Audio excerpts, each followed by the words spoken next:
The GM Perspective is a student-led podcast that highlights and gives you a different perspective of what happens inside General McLane High School and all through the General McLane School District. Check out all the content that the GM Perspective has to offer on Spotify and YouTube, and check out our social medias on Facebook and Instagram. Tune in this week as we sit down with cast from Mamma Mia, the musical coming to General McLane High School on November 14th through the 17th. Tune in as we also discuss with Will Stedman, the director, of all the work that goes into Mamma Mia. This week, the GM Perspective begins its Legends series. Tune in as we sit down with former 18 years of waiting, nearly 2 decades in search of a title. Tonight, that search culminates with this one game.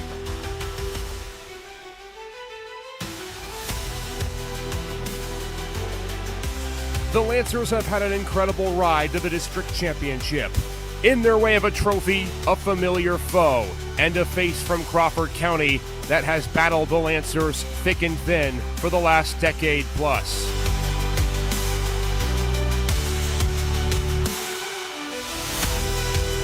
The rematch is here. The stakes could not be higher, and one spot in the state playoffs await. 48 minutes for a District 10 championship starts right now.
And with that, we welcome you inside Carm Benito Field, where for decades upon decades, General McLane football has had rivalries with the Bison. Tonight, it's a little bit different as the Lancers go for their first District 10 championship in 18 years as they take on the Meadville Bulldogs in the District 10 Class 4A.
Excitement in this game tonight, and of course, as we get set to get ready for this game here, this for General McLane, as we've talked about, the first chance for them to get a District 10 championship in 18 years. That last time that they were able to win it was all the way back when Drew Astorino and company won them the state title back in 2006. Jonathan, we look at this Lancer team. For those who are watching, we've seen them so much this year. We know how they run. Their offense is through number 2 and number 3, Isaac and Jacob Seitz. What do they have to do to be successful? Tonight, obviously, Jacob Seitz is going to be double covered. He's been double covered all season. It's not going to be anything new to him. So for me, for Isaac, it's going to be let the game come to you. Don't force it. Don't try to force feed your brother. Don't try to force feed Jacob Seitz, because those plays are going to happen. You're going to have your opportunities to connect with Jacob over the top. You're going to have your opportunities to get the football in his hand. But the key for me is get everybody else involved. Make them have to defend everyone else. Make them have to cover everyone else, and take some of the focus and the pressure off of Jacob Seitz, and then those openings will happen, and that connection will be able to get going. A lot of excitement under this game tonight for the Meadville Bulldogs. Of course, they go with the ground game, and we saw the last time these two teams played. General McLane played great defense in the first half, a couple of lapses in judgment in the second half. What has to be different tonight if Wayne Bradford's defense is going to want to play a complete game? Well, tonight you have to be ready for the spread. Meadville, that's something that they hadn't really shown a ton of before they played you guys last time. And they came out and they went 4 wide and they went 10 personnel and spread the field out and started throwing the football. And it was something that GM wasn't particularly prepared for. Tonight, I feel like as long as you're prepared that that's going to happen and that's in the game plan and you've had a chance to rep against that in practice, you should be ready for it when they go to it, because I have a feeling Meadville's going to go to that again because it worked so well the first time they played. We'll pause for the national anthem.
"18 years of waiting, nearly 2 decades in search of a title.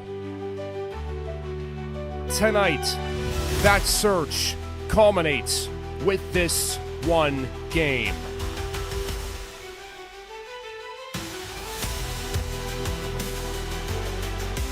The Lancers have had an incredible ride to the district championship.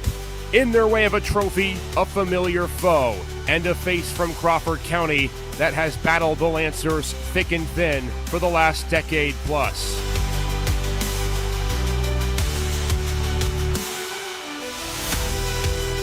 The rematch is here. The stakes could not be higher, and one spot in the state playoffs await. 48 minutes for a District 10 championship starts right now.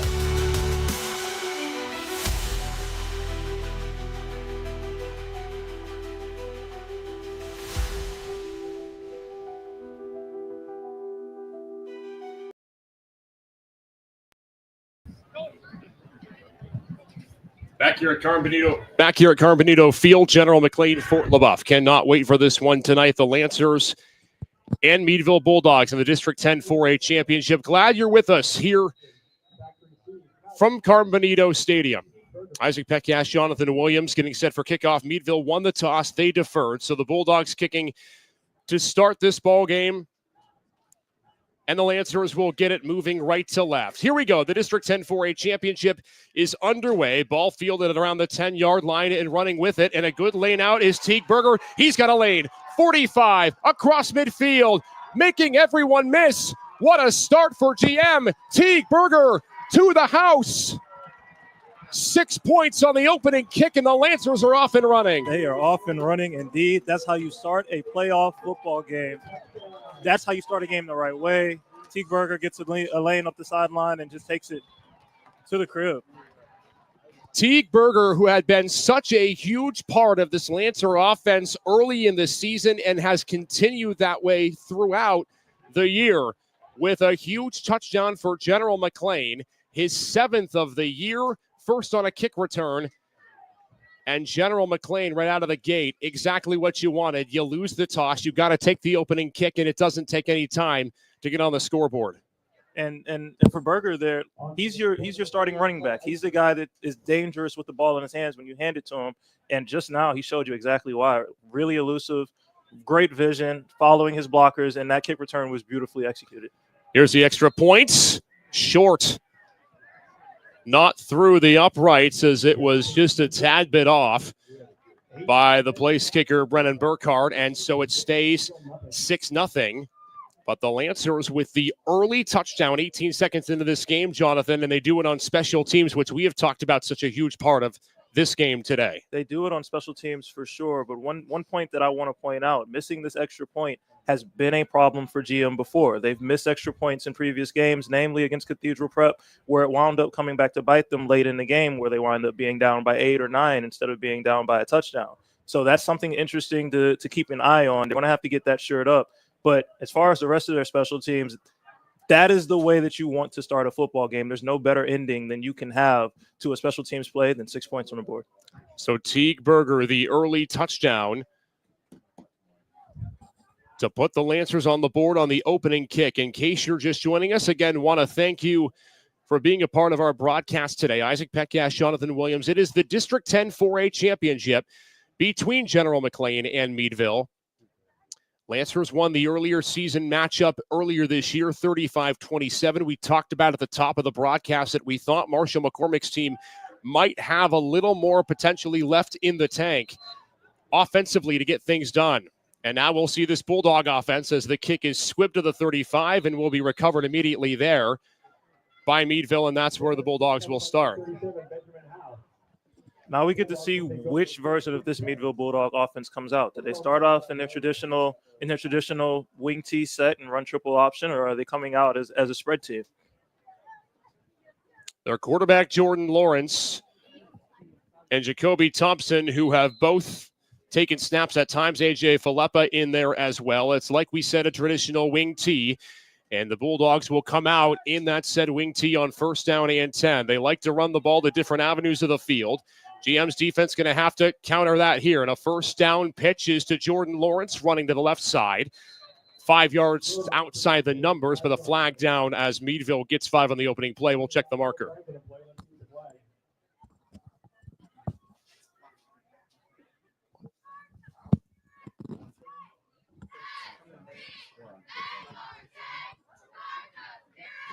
We'll check the call. Early hold for the Bulldogs, not where you want to be if you're Meadville for GM. They'll take it. It'll be first down in about 20 after the holding call.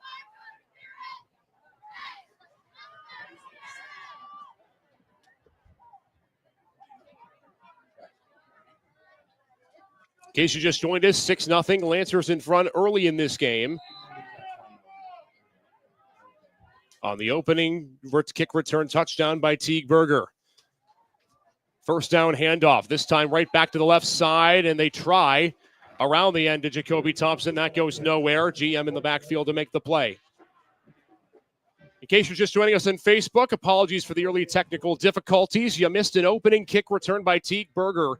93 yards to the house for the touchdown. Right now for Meadville, it's second down and 17. Lancers have the Bulldogs behind the sticks. Yeah, I don't know if you can say there's ever a bad time to have an opening kickoff return for touchdown, but this was probably the worst. However, you missed a good one, guys. Glad to have you with us. Back to the wing tee for Meadville on second down. First passing play of the day is a deep shot down the field and nearly intercepted. Logan Squires was the man back there, the first one playing defense on the Bulldog receiver. And an overshot on second down, and now third down and a mile for Meadville on their first drive of the game. Yeah, that time they tried to isolate Tymeer Phillips on a little post route, and that he is the guy that I keyed in on coming into this game as their deep ball receiver. That's the guy that they're going to try to stretch the field with, whether they go spread or whether they do it out of their triple option sets. That's the guy to look for when we're talking about vertical shots down the field. First third down of the game for the Bulldogs. 10:50 left in the first quarter. It's 6-0 GM on the opening kick return touchdown. Meadville still under center on third down, and they're going to go pass. Falepa, back deep, throws a duck in the air, double coverage, incomplete. Again, it was Squires who was guarding a couple of receivers there. Phillips, the main man in the area, and it's a 3-and-out for Meadville. They have to punt. Yeah, that ball kind of hung up in the air a little bit on Falepa and gave Squires a chance to track it and make a great play on the ball. Good job of not contacting the receiver first, making sure he made contact with the ball, kept his eyes on the ball. Just a great overall play by Squires. So fourth down, and all of a sudden for Meadville, you have to be a little concerned about your special teams here. With Jacob Zeitz back deep to return, there's another Lancer on the far side of the field. And Meadville punting from their own 12-yard line. Wayne Bradford's defense gets it done on the opening drive of the game. And a low kick spirals back to the 40 and will roll nicely for the Bulldogs all the way in the General McLane territory. Nick Swenson let it go. And now we get to see Isaac Zeitz for the first time with Jacob Zeitz in this Lancer offense, Jonathan. Yeah, man. This has been the combination and the connection that has worked all season long. It's been one of the best duos in all of D-10 football. And rightfully so. I mean, between the two of them, you've got Isaac Zeitz with 33 passing touchdowns coming into the season, Jacob Zeitz with 14 of those going to him. This twin connection has been working all year, and we're going to get to see it live and in action. Isaac Zeitz on the season with 33 passing touchdowns. The majority of them to his brother, Jacob Zeitz, and he calls his own number on first down for about 5. One thing you'll see, Jonathan, this Lancer offense, they go quick. Yeah, they go fast. They get to the ball really quickly and don't give you time to set up. So watch, namely for after big plays. Anytime they get any more than 10 or 15 yards on a play, watch for them to run to the line really quickly and have another play ready to go. Teague Berger is the leading rusher for this Lancer team, who had, of course, the opening kick return touchdown, just over 600 yards to start the year. Jet motion on second down, little pop pass to the inside, and a load of blockers across the 30 to the 35. That's the first catch of the day for Jacob Zeitz, and he's got a 4-yard gain on second down and 6. GM 2 yards away on third down. And that's such a creative way to get Jacob Zeitz to football there. You'd like to think of him as that receiver that goes down the field and for your vertical shots, but they have a lot of different ways of incorporating him into offense, whether it's pop passes, screens, out routes. They are really versatile with how they get him the football. Here comes third down and 2. This Lancer offense all season long has been proficient. 35 points in the game against Meadville a few weeks back when they played. It's a heavy set on third down. And a run straight up the middle to Jared Corwin. The big tight end has the first down, but we'll check the marker. GM is guilty of an illegal shift. First time we've seen Jared Corwin. They'll use him a lot, Jonathan, in that quick, tight formation. The big tight end who can move well. He is big and nimble and a load to tackle. And I'd love to see how they get him incorporated into this offense, whether it's as a blocker, lead blocking for some of their run plays, or getting him the football in his hands and letting him punish some of those smaller DBs that he's going to run up against. 9:29 left to go. Clock winding in the first quarter. It's 6-0 GM on a opening kickoff touchdown from Teague Berger. Sights in the shotgun with a trip set on third down. Motions his brother Jacob out to the far side and on play action looking that way. Pass incomplete. Too short. Was looking for Jacob Zeitz. And the wind and the cold may have affected that pass. It's fourth down, and now Marshall McCormick has a decision. Yeah, he kind of alligator armed that one. Throw from the far hash, out route to the wide side of the field. So that's a tough throw to make, but a throw that Isaac Zeitz makes in his sleep normally. So not one that you expect him to short arm, but it looks like they're going for it. Now they do like this punt formation where Isaac Zeitz is normally the kicker, and they'll do that again here. They motion him out 5 yards back to kick the ball away. And Zeitz will do just that. Low rolling kick and a nice bounce for the red and white. Touchdown by Jacob at the 32-yard line. So Meadville back on offense. As we say once again, to a special thanks to the General McLane Foundation for allowing us to have this broadcast tonight. Their efforts for making this Lancer Media program thrive have been incredible. If you've missed some of the podcasts that Lancer Link has been doing, Casey Ramey and company, they have been wonderful. Make sure you continue to check those out on their social media platforms.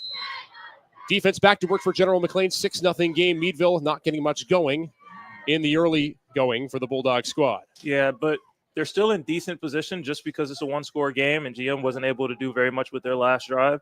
But wait to see the spread formation come out if they get down by any more than this. First down run. They go to the up back on a carry straight up the gut.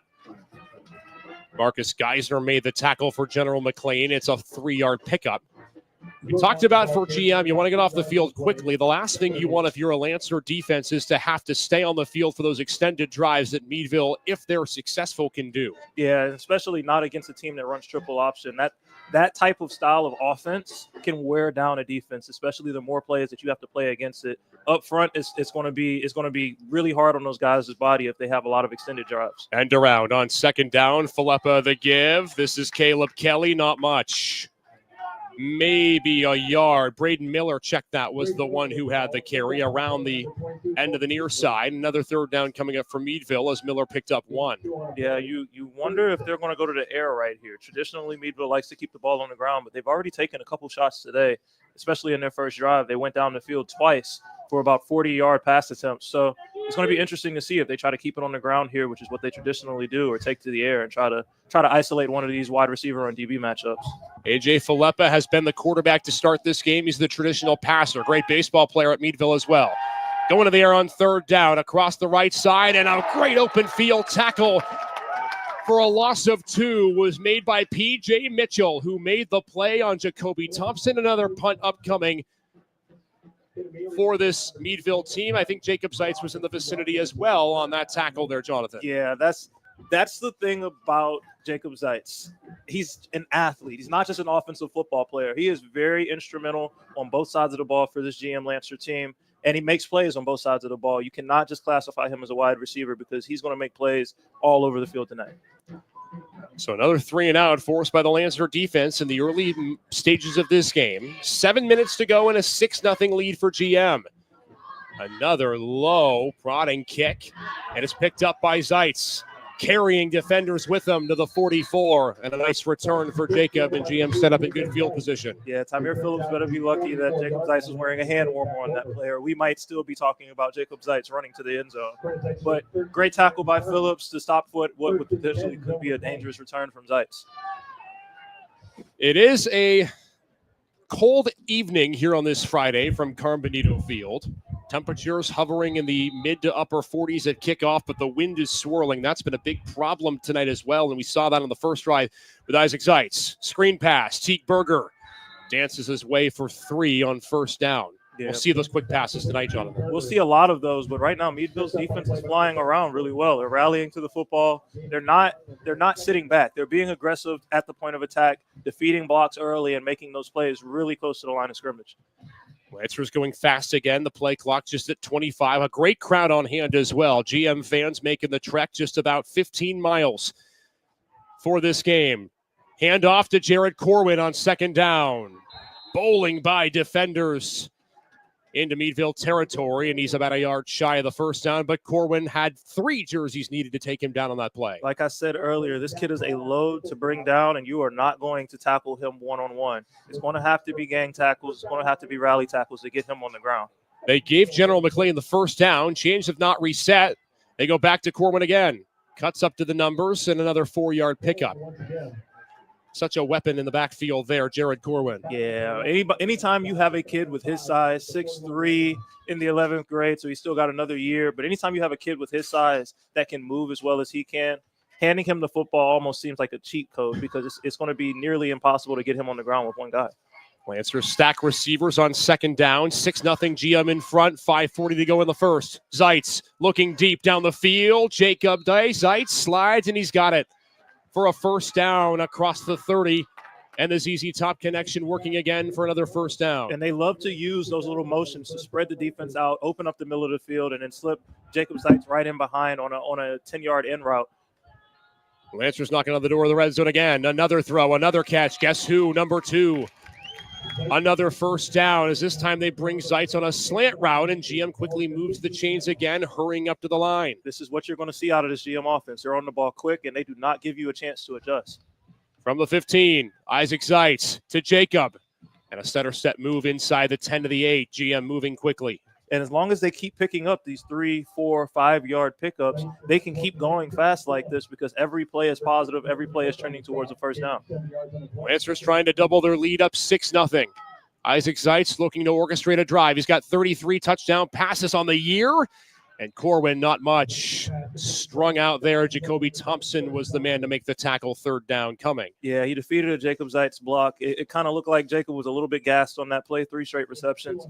Hard to do that and then come back and block full strength for your next play. So defeated that block and made the tackle, which should have been behind the line of scrimmage, but Corwin falls forward.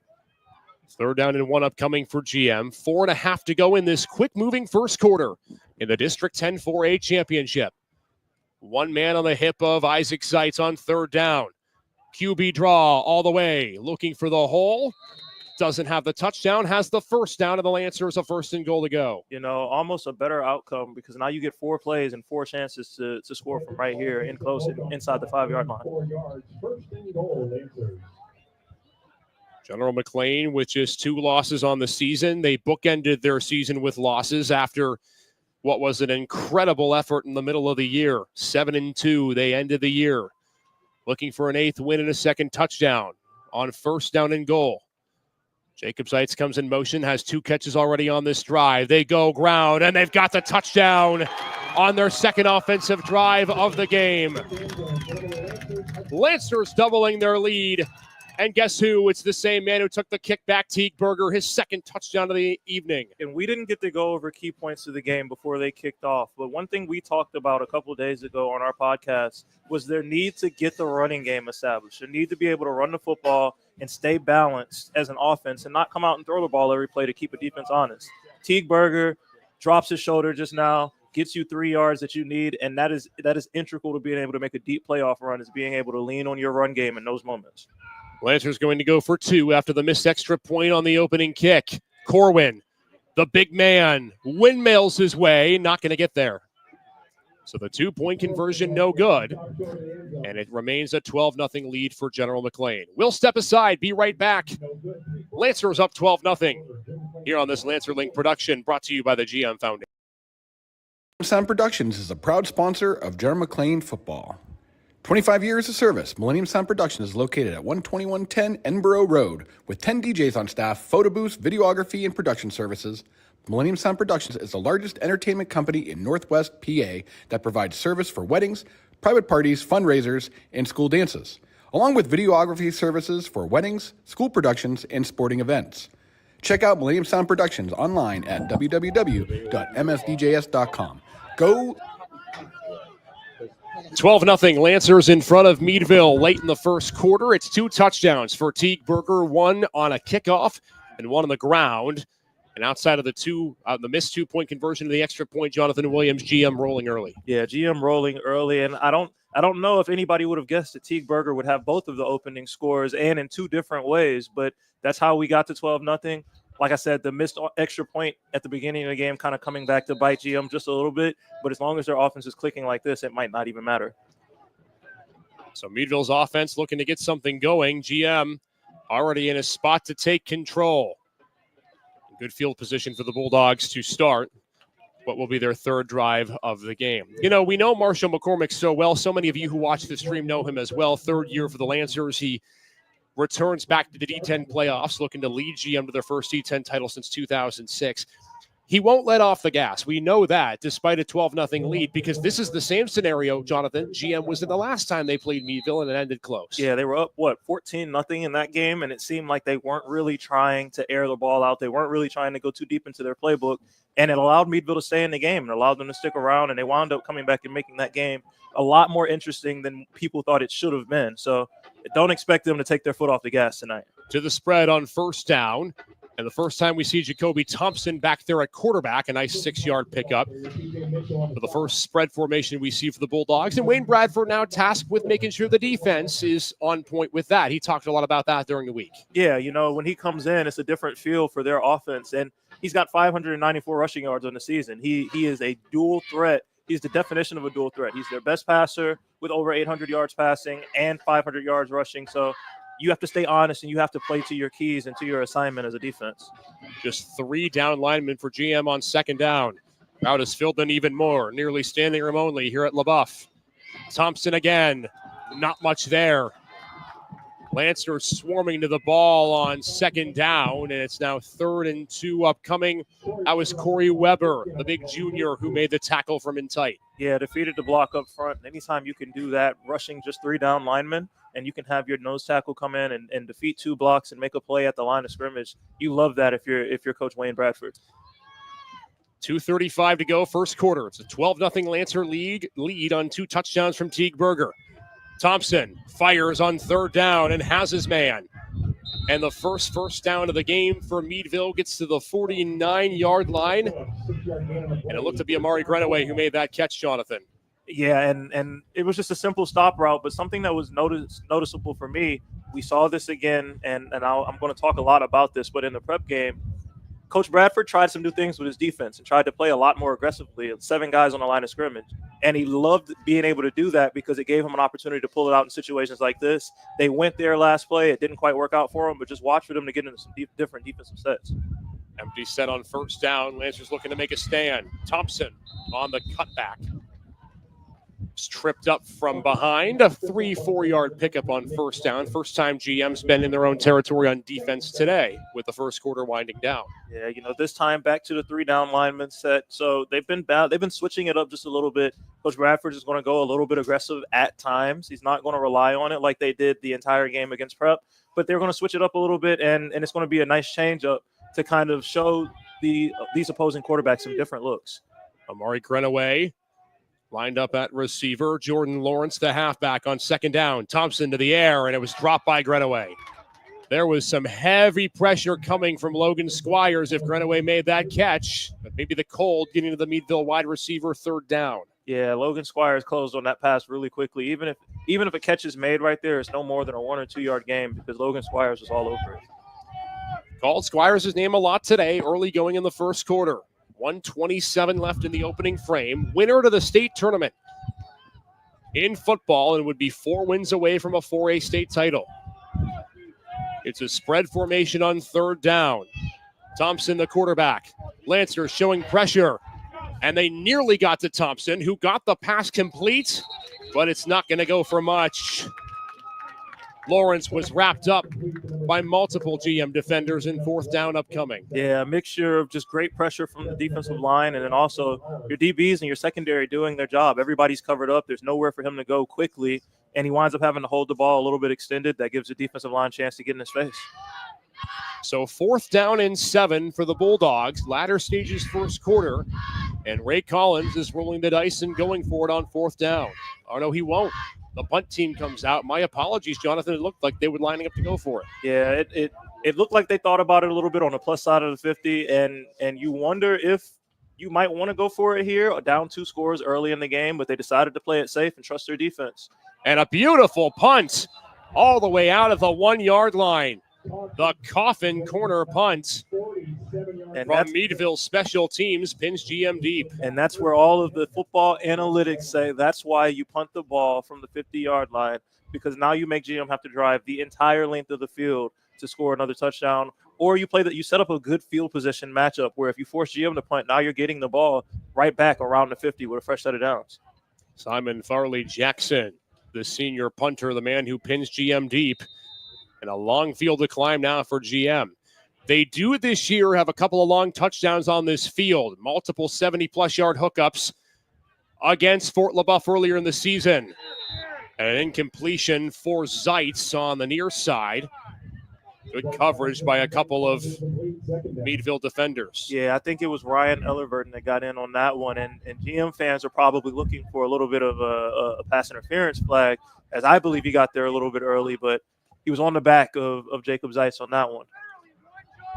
Under 30 seconds to go, first quarter. Lancers working on a 12-0 lead. An opening kickoff return TD by Teague-Berger. And then a Teague-Berger touchdown run is where we stand now. Isaac Zeitz all alone in the back of the end zone. Motions a man, keeps it himself, and just got out of the end zone. Kind of a risky play call from backed up in your own end zone to fake a jet sweep, because it's a delayed fake. So you're standing in your own end zone for a second or two before you get a chance to move vertical. But he was able to get out of his own end zone, at least get a yard or two past the line of scrimmage to give you a little bit more cushion for his third down play. So the first quarter comes to an end. And for Lancer fans, one that was marked by a lot of tempo and success. It is Teague-Berger 12, Meadville nothing, as he's got both GM touchdowns as we head to the second. More ahead as we roll along here on our Lancer Link production, brought to you by the General McLane Foundation. Here to do the first in a series of podcasts where we're going to talk about GM history. You know, we're going to bring people on here that are pivotal to where we are today. And Jim, it's just so appropriate that we start with you. You know, you are the guy who was here from the very beginning of this, and we are just honored to have you be on our podcast and to help us record.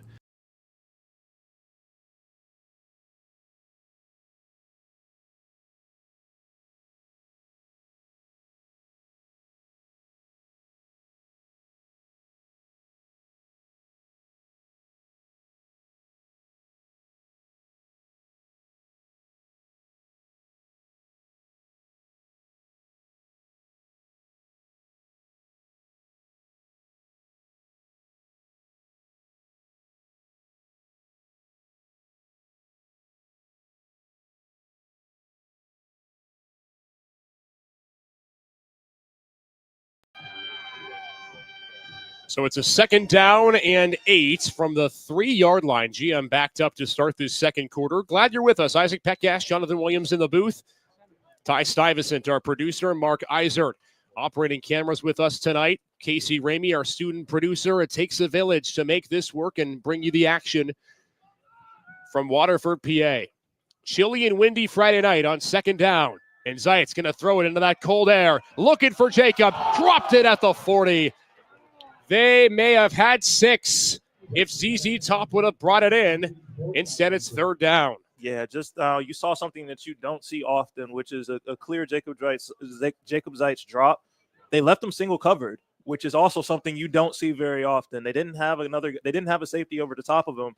He got past his one guy, and that ball was in the breadbasket. If he catches it, that's another 6 points on the board. Don't see a drop like that very often from number 2. And Lancers will have to punt from their own end zone. End over end kick by Zeitz. Takes a bounce at the 40.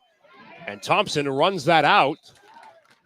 Maybe unwisely so, but now Meadville set up in good field position on the 3 and out. My apologies. I thought that was 3rd down. It was 4th. And now the Lancer defense going to have to bow their necks here and try to make a stop. And like I said, this is why you punt the ball earlier in that situation. You pin GM back on the 1-yard line. Now after a punt, now you have the ball in plus territory at the 40-yard line. And you have a really good opportunity and a really good chance to steal some momentum from this Lancer team. So 1st down and 10. Coming up for this Meadville offense, which has not had much going tonight. Wayne Bradford leading that Lancer defense.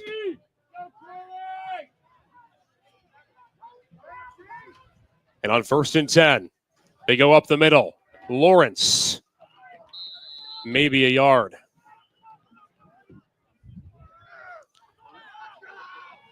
See the Bulldogs do a couple of different things today offensively, Jonathan. It just doesn't seem like they found their rhythm yet. And a credit to Wayne Bradford's defense because of that. Yeah, he's showing a lot of different looks, and Meadville is kind of trying to figure out what's working for them right now and find something that does work. They've gone spread a little bit. They've gone to the triple option a little bit. They're back spread right now on doubles.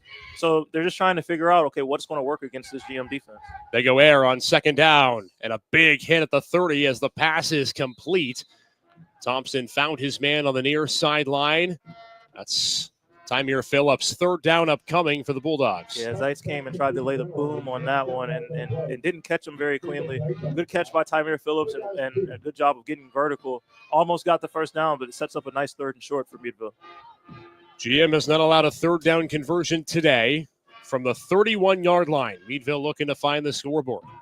10:38 to go before halftime in this 4A district championship game. Lancers bring the house. Good move by Thompson.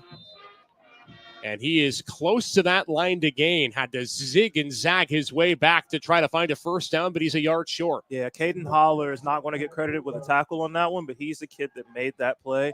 He shoots up the field from his defensive end position and forces Aleppo to cut back. Thompson to cut back and into the heart of that GM defense so they could make the stop. Crowd comes to their feet of the GM faithful just below us in the press box here from Carmen Benito Field. It's 4th down and 1 for Meadville at the 30-yard line. And they go up the middle and don't get it at first. 2nd effort from Thompson. I don't think he got there.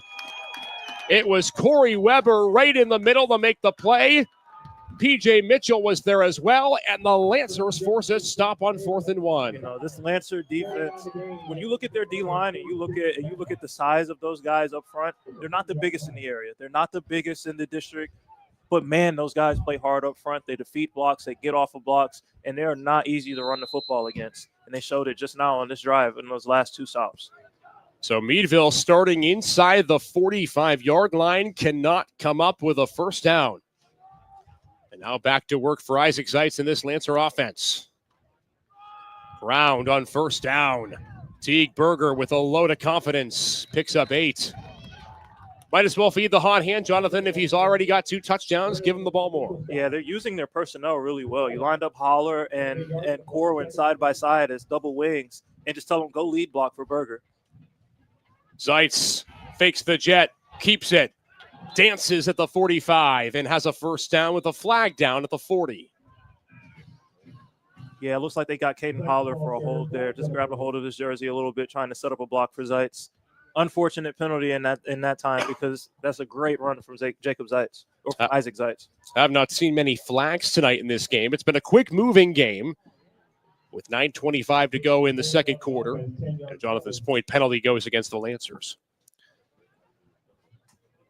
Talked so much early in this broadcast and in the week that preceded about the run game for GM, how that would have to be a big factor tonight. Didn't have any guy over 650 yards coming into the game. But Teague Berger has made some big plays.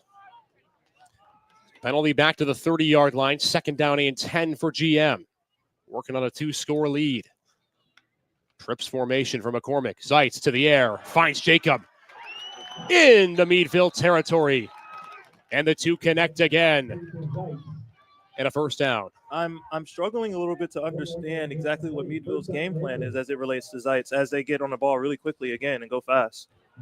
Berger into his guts. Has a lane on a cutback. Making men miss at the 30. And another big gain for Teague Berger. 24 yards on 1st and 10. And GM's on the cusp of the red zone again. Yeah, and they're going to try to do it again here, but it looks like we've got an injured player on the field. But as they come off, that's what GM's offense does. They don't give you a chance to breathe. They don't give you a chance to think or reset. They hit you with a big play, and then they're right on the ball to hit you with another one. We'll take a break. 12-0 GM as they check on the injured player. Back in a moment. The GM Perspective is a student-led podcast that highlights and gives you a different perspective of what happens inside General McLane High School and all through the General McLane School District. Check out all the content that the GM Perspective has to offer on Spotify and YouTube, and check out our social medias on Facebook and Instagram. Tune in this week as we sit down with cast from Mamma Mia, the musical coming to General McLane High School. Meadville injured player able to walk off under his own power. Good to see. It sets the stage for another first down for GM. 12-0 with 8:54 to go in this second quarter. Zeitz calls his own number, and it's inside the red zone. 6-yard gain for the GM quarterback. And Zeitz comes up a little bit gimpy after that 6-yard pickup. Yeah, a little QB power action. You pull both of your wings. You line up double wing to the left side. Pull both of them. Kick out the guys coming, and it just makes a nice lane for Zeitz to run through. Cohen Beachley entering the backfield for GM. 5'8" junior is Cohen Beachley, and they go that way on second down. The C splits. Beachley stays on his feet and has a first and goal. Tiny in stature, but a big heart, and a first and goal to go for GM on the run from Cohen Beachley. And that is such a patient run. A lot of times you see guys take the handoff, and they're trying to get vertical as quickly as possible. He's patient, slows down, paces himself, sets up his blocks in front of him, and then as soon as he sees his lane, he shoots through the gap, breaks the tackle, and that's how you get a 12 or 13-yard gain. Lancers looking for their second offensive touchdown of the game, trying to go up 3 scores on district championship night. Berger in motion on first and goal. Zeitz on a draw with a sea of blockers to the 2. Another great example of just being patient and following your blockers. But, man, they're running Isaac Zeitz a little bit more than most people would like to see it. He's getting up slower and slower every time. So it's going to be something to watch out for with how often they've been running him in this game. Quickly again to the line. Berger for the trifecta. Lost the football. But it's Caden Hollier, Johnny on the spot for the touchdown. That's just a case of right place, right time. He thought Berger was going to get in the end zone. He probably thought he was going to get into the end zone. But guy from Meadville kind of puts his helmet on the football, which is exactly what you're taught to do in those moments. And just happened to be really lucky for Hollier to be in the right spot to recover that. It looks like they'll give the touchdown to Berger. That would be his 3rd of the night. They say he crossed the plane before that final punch out at the end. An extra point to make it a 19-0 game. And the one bugaboo for GM tonight, not there. And it's a 19-0 Lancer lead midway through the second quarter. Another great offensive drive that was productive, Jonathan, and didn't take very long to commiserate. Yeah, and it was I was about to say it was really balanced, but actually it wasn't that balanced. They leaned really heavily on the run game. Outside of a big slant pass to Jacob Zeitz, they didn't really go to the air very often at all in this past drive, and they've been coming out and showing they are more than just a passing football team. They are able to run the ball as well. They're able to line up and play smash mouth football, and that's what they did on that last drive. Interesting, we've talked all season long, and understandably so, about Isaac Zeitz and his passing ability, and Jacob Zeitz. Those two have been so big. And though the rushing yardage may not be extreme for General McLane, they came into this game with 17 rushing touchdowns, add 2 more tonight. So it hasn't been a perfect rushing attack, but it's been pretty darn good for a Lancer team that normally likes to throw the ball through the air. Yeah, it just tends to get overshadowed, but they've always been a team that's been able to run the football. It's just a matter of establishing that game in and game out, so that way teams can't key in on the pass against you. Their passing attack is so lethal, it's just overshadowed their running game, but they're showing their running class tonight. A pooch kick into the middle of nowhere, and Meadville's not going much anywhere at all. P.J. Mitchell, the takedown at the 18. And the Bulldogs back inside their own territory again. Not that you want to call this game close to done already, Jonathan, but you get the feeling that if you're GM and you can get one more stop and another touchdown before the half, it's going to be an uphill climb for their opponent in the second half. Yeah, but the way this GM team puts up points, it's hard to play from behind against them. You might be able to get away with being down a score. You might be able to get away with being down 2. Being down 3 scores is nearly impossible to come back from against a team that scores as well as this. Meadville needs points on this drive if they want to stay into this game. First down give. It's Jacoby Thompson Try to reverse, didn't work much for Meadville. This Lancer defensive line, Jonathan's getting into the backfield quick. Yeah, they're playing with a lot of high energy, a lot of high motor. They're using their hands well and feeding blocks up front. You don't see a lot of guys staying blocked. You don't see a lot of guys staying engaged with white jerseys. They're getting on and off of blocks really quickly so that they can make those plays in the backfield. Isaac Zeitz running up and down the sideline, tweaked something at the end of that drive. Looks like he's going to be okay to go back out there, but we'll see. Meadville's been rotating 2 quarterbacks tonight. A.J. Filippa back in on second down. And it's a give. Thompson went backwards at first and then pushes his way back near the original line of scrimmage. But all that effort just to get a yard, and it's 3rd and 11 upcoming for the Bulldogs. Yeah, GM is getting upfield and getting a lot of penetration on some of those double end-around plays from this triple option. And they're really slowing things down back there. You see guys running backwards a little bit to get the football. They're not able to find very much room to set up some of these misdirection plays. Approaching the midway point of the second quarter, 19-0 GM off of 3 touchdowns by Teague Berger. Looking for a stop again on defense as the student section, a big student section tonight coming to life. 3rd down give, Phillips confusing the GM defense and across the 35. That was Jordan Lawrence who grabbed that football and went right down the middle for a 1st down. And Meadville catches GM off guard on 3rd and 11. They run the football and pick up a 1st. Yeah, anytime you get into the second level and you're able to make a guy miss, especially in the secondary, you're off to the races a little bit. GM just a poor job of tackling on that particular play, and Phillips was able to break a couple tackles, or Lawrence was able to break a couple tackles and pick up the 1st down. 5.5 to go in this second quarter of play. Sure glad you're with us here on our Lancer Link production. Live on Facebook, live on YouTube, live on X. So many people, as we can see, watching our broadcast tonight. And again, this GM community just so big for a reason. 2nd carry of the night for Braden Miller. It's romped out of bounds at the 43, about a 4-yard pickup in front of that Meadville bench. 2nd down and 6 upcoming. You can see the wind, by the way, on the field, the leaves that are blowing at around the 35. It is continuing to be windy, Jonathan, and right now GM has the wind at their back. Yeah, and it's something that I think has factored in a little bit to their special teams play. They haven't kicked the ball off deep down the field like as a traditional kickoff once in this game. They've been keeping it on the ground, squib kicks or little pooch kicks. So it's something that factors into their special teams play, whether they don't want to risk the ball being carried by the wind out of bounds or whether they don't want to just give it to Meadville's dangerous returners. Back to the middle, leading rusher Jordan Lawrence. Pickup of 2. Here comes another 3rd down. It's a big play right here. Meadville has to convert on this 3rd down conversion. They need to get something going. They need a spark. They need a big play to happen to feel like they're still in this game. Otherwise, you give GM the ball back with all the momentum to take it into halftime. 4 minutes on the clock right now. That is not a good sign for Meadville if you can't pick up this 3rd down. Bulldogs have 1 3rd down conversion today. It was earlier on this drive.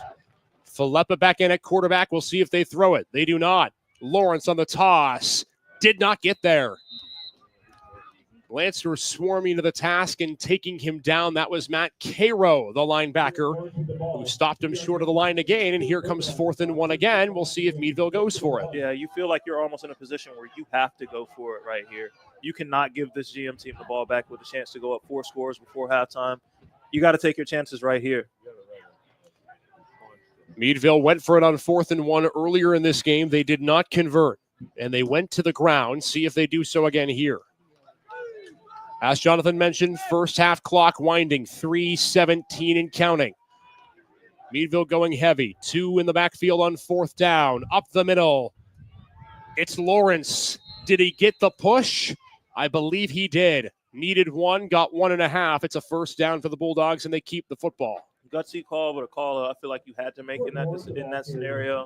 And Lawrence did exactly his job. He got the 1 yard, nothing more, nothing less, but it was enough to move the change. So it keeps the clock moving. 2:55 to go in this quick-moving first half. Isaac Petcash, Jonathan Williams, producer Ty Stuyvesant is in the press box booth just above this great GM crowd that's made the drive to Waterford. Miller on 1st down. Pinballing off tacklers. Lancer's going for the strip as Miller gets 9, his best run of the night. And you're seeing a little bit of what makes a triple option football team, a wing T football team, so difficult to play against. It's stressful on your body. It's taxing on your body. It's a physical football game whenever you play against a team that runs this style of offense, and you have to tackle well. This drive, we've seen GM miss a couple tackles that have led to extended and big plays. Injured player down on the field for Meadville. We'll step aside. Be back after. Sound Productions is a proud sponsor of General McLane football. 25 years of service, Millennium Sound Productions is located at 12110 Edinburgh Road with 10 DJs on staff, photo booths, videography, and production services. Millennium Sound Productions is the largest entertainment company in Northwest PA that provides service for weddings, private parties, fundraisers, and school dances, along with videography services for weddings, school productions, and sporting events. Check out Millennium Sound Productions online at www.msdjs.com. On our podcast and to help us record a little bit of General McLane history. I'm glad to be here. Yeah, so let's start it off. Tell us, I think one of our first things we want to know is, like, how did you get involved with General McLane? The GM Perspective is a student-led podcast that highlights and gives you a different perspective of what happens inside General McLane High School. 19-0, late stages, first half. So happy you're with us here on this Lancer Link production. Isaac Pekyash, Jonathan Williams in the broadcast booth on what will be a 2nd down and 1 for the Bulldogs with 2:33 to go in the first half. Jonathan and the Lancers trying to pitch a first half shutout. Yeah, they're trying to close out this half. Meadville's driving right now. They picked up a couple first downs, they had a couple physical runs, and kind of imposed their will on this GM defense a little bit. So it's going to be very interesting to see how this defense responds to giving up a few first downs the entire game. 3 touchdowns in this game, all coming from Teague Berger. 1 on a kick return to start the game and 2 rushing touchdowns. It's a give right up the middle. Meadville going back to the ground. Lawrence outside the hash marks and a first down. Bulldogs starting to gain some traction on the ground, Jonathan. You'd like to see GM try to stop that once again. We were looking at Meadville and trying to kind of figure out, are they going spread? Are they going triple option? Which way are they going to go? And they went back and forth a little bit for their first couple of drives, but they seem to have found something going back to their triple option stuff and really leaning on the run game, running the ball downfield, speed tackles, and just being really physical at the point of attack.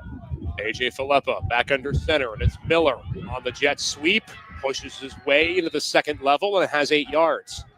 These plays are turning into more and more of chunk runs. At first, we were seeing 1-2 yard runs, but they keep leaning on the GM defense a little bit. Now these runs are turning into 6, 7, 8 yard runs. And it's tough to play against this type of offense because you have to do your assignment. If one person messes up their job, especially up front on that defensive line, you open up a crease and big plays can happen. One of the only disadvantages, and there aren't many of them, of playing a quick style offense is sometimes you score too quickly. GM's got the lead. The defense, though, has been on the field for a large chunk of this game, though they've played well to this point. Yeah, this has been a masterclass 4-minute offense. Take all the time off the clock, keep moving the ball, keep moving the chains, and Meadville is moving really close into that red zone territory. Another first down run from Jordan Lawrence as he gets his number called yet again. And Meadville working on a long drive here, 55 seconds to go in this first half. And we get our first timeout call from Ray Collins. Well, if you're GM, you've, of course, had the advantage for this entire first half, but Meadville does get it to start the third quarter. If you're the Bulldogs, you're thinking double dip here to end the first to start the second half. Yeah, if you're Meadville, you really need a score right here before halftime, both to give you a chance to get back into this game in the second half when you receive the ball and you receive the second half kickoff, but also just for morale's sake, to feel like you're in this game, to feel like you belong on the field with this GM team, because right now it's been all Lancers. If you're GM, you want to stop out of your defense right here. This is the most you've been tested all game long. This is the longest drive that you've been on the field for all game long, and it would send a really big message to the rest of your team if you could bend all the way down the field but not break and not allow Meadville to get into the end zone here to end the half. Coming up in the halftime report, Jonathan and I will break down the first half, what we saw, and try to give you some updates on scores around the county of playoffs as well. Of course, we've got the 3A semifinals happening tonight. McDowell in action against State College in the 6A sub-regional. So many great games going on this Friday night. It's a great time of year. No snow. A lot of you watching the broadcast, I'm sure, can be excited about that. Normally, this point in the year, we're dealing with a lot of snow. Philippa to the air on first down. To the end zone, it is incomplete. Threw it into double coverage, did Philippa. Zeitz was back there defending, a couple others as well. And a dangerous throw results in an incompletion, probably luckily for the Bulldogs, Jonathan. Yeah, that's probably the best case scenario. I think they got him for a hold, too, on this play. So any result, it would have been coming back. But going to the air this time for one of the first times on this drive, and I'm not sure I quite agree with it in that moment. You've been running the ball a little bit at will on this drive, and you've got another 2 timeouts to work with. I would try to get a little bit closer before we take it to the air because they haven't been able to connect on those long passes. Still time, 50.7 left on this first half clock, and head coach Marshall McCormick takes the penalty. So 1st and 10 becomes 1st and 20. And Miller this time heeds Jonathan's advice, tries to find the edge, and gets tackled out of bounds by the shoestrings.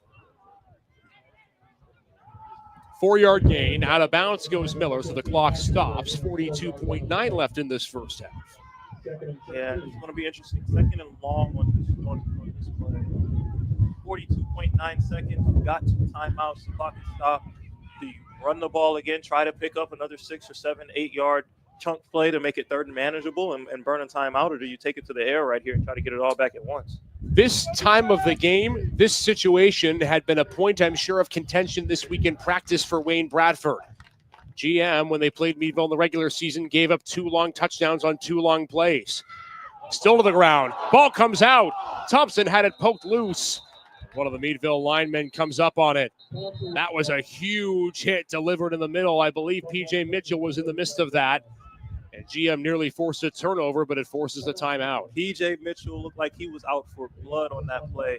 It's one thing when you hit someone and you make them fumble. It's another thing when you hit someone so hard the ball pops straight up in the air and you can see the football above everyone else. Meadville's lucky to fall on that and recover it. Man, that was a brutal hit. 36.7 on the second quarter clock, and now 3rd and 17. What's the defense you think Wayne Bradford comes out with here, Jonathan? Everybody stay back and don't let anybody get behind your heads. I don't foresee him going super aggressive right here. 3rd and ridiculous almost for Meadville. There's no point in rushing the passer with more than 3 or 4 guys. He might add a 5th guy into the box, but really you're preaching to your DBs. Don't let anybody get behind you. Don't give up anything cheap going into halftime. 3rd down 17 coming up for Meadville. In case you're just joining us, GM leads at 19-0, seeking their first District 10 championship since 2006. That was a great year, maybe the greatest year in General McLane school history. Football championship of the state level, basketball state championship. Marching band won championships, and there was a show called Les Mis that was produced that year as well. Thompson to the air, just off the hands. He was looking for Phillips, who was open, but the pass not in his breadbasket, and it's 4th down. Yeah, don't listen to me because Coach Bradford brought 7 and put a guy right in Thompson's face and made him have to throw the ball quickly. And he got the ball out of his hands quickly to an open receiver, but the throw was off. The pressure affected him. 4th and 17. Meadville, though, last meeting with GM did convert a 4th and long for a touchdown. GM trying to get off the field, 33.9 to go. 7 on the line of scrimmage again. And they started to bring it.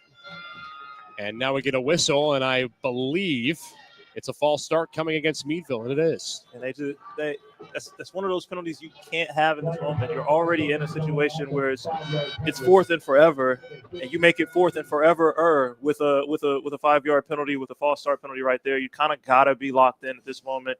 30 seconds before halftime, and you need points on the board right now. They're not making it very easy on themselves. Kind of in no man's land right now for the Bulldogs. Remember, this GM offense is rolling, and they've got 3 timeouts if they can get a stop. Lancers crowd the line again on 4th down, and they bring pressure. Thompson on a screen. Finds Lawrence, but he's got a long way to go. Lawrence not going to get there.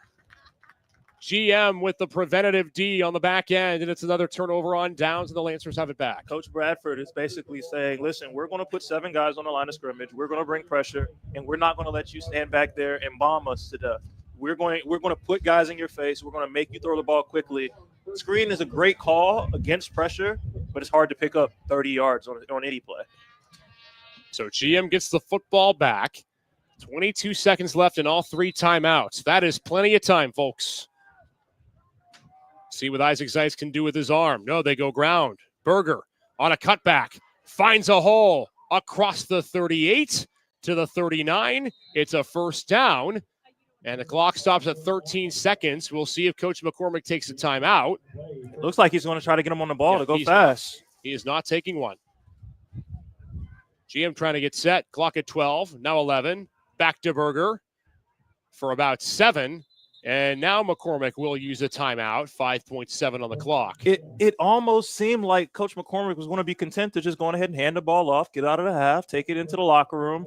And then Teague Berger goes and gets you 12 yards on your first run. And it's like, wait a minute. Okay, we might be able to get points here. So still time for GM to run 1, maybe 2 plays if you can get a quick pass off here. But we have seen in this game, Jonathan, to your point, Meadville has left Jacob Zeitz covered one-on-one. You'd imagine that's what they're going to if you're GM on this play. Yeah, that's your big play guy. That's your deep threat. You would imagine that Meadville's going to have 2 guys over him. We've seen from this GM Lancer offense that doesn't typically matter on deep throws to Jacob Zeitz. Throw the ball up, give him a 50-50 opportunity to go grab the ball, and most times he comes down with it, whether it's against 1 or 2. So that would be what I'd be expecting is a deep shot to Jacob Zeitz. Bulldogs will get the ball to start the second half. Can the Lancers pull one more touchdown out of their hat to end the second? Time got put back on the clock. There's 7 seconds now, so maybe time to run 1 play before you take your deep shot. And motion out Jacob Zeitz on first down. What does Marshall McCormick have? It's a screen. Zeitz, hook and ladder to Berger. And Meadville read that well. 0.4 left on the clock as Teague picks up a first down to midfield. Yeah, and they got time for 1 more. It looked like they were trying to find a way to get a little bit of a yardage play. Get a couple yards, get out of bounds, stop the clock. Now you have really no time for anything but your shot or just kneel it and take it in the halftime, but I highly doubt we're going to see that from Coach McCormick. I think you're going to see a shot right here. From midfield, final play of the first half. Zeitz looking for directions. And it looks like McCormick may be using a timeout here, and he is. So GM will talk it over with 0.4 of a second to go in a quick moving first half. Now, remember, we talked about their playbook and how deep they were going to get into their playbook. How about a hook and ladder in the first half?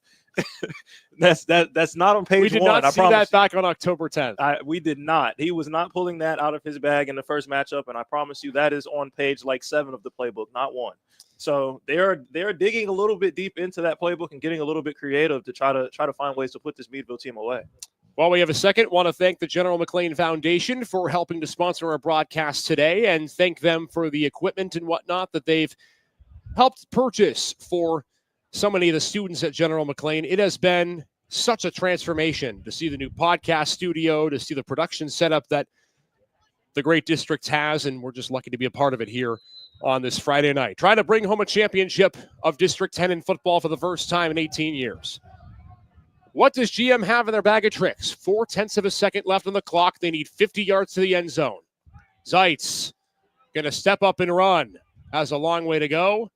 And we'll just let the half run out as he steps out of bounds. Yeah, it looked like they tried to set up a little bit of a tunnel screen right there. Zeitz didn't like what he saw. And he was probably, coach, if you don't like what you see and you don't see anything there, run for it in the half. Let's go into halftime with a 3-score lead. It is a 19-0 lead for General McLane as we hit the half. We'll let our cameras play things out for you during the halftime break and be right back. Jonathan and I, the halftime report, when we come back here on Lancer Link. It's a 19-0 lead. GM, 30 minutes away, maybe of regular time, 24 minutes away of game time from a District 10 championship.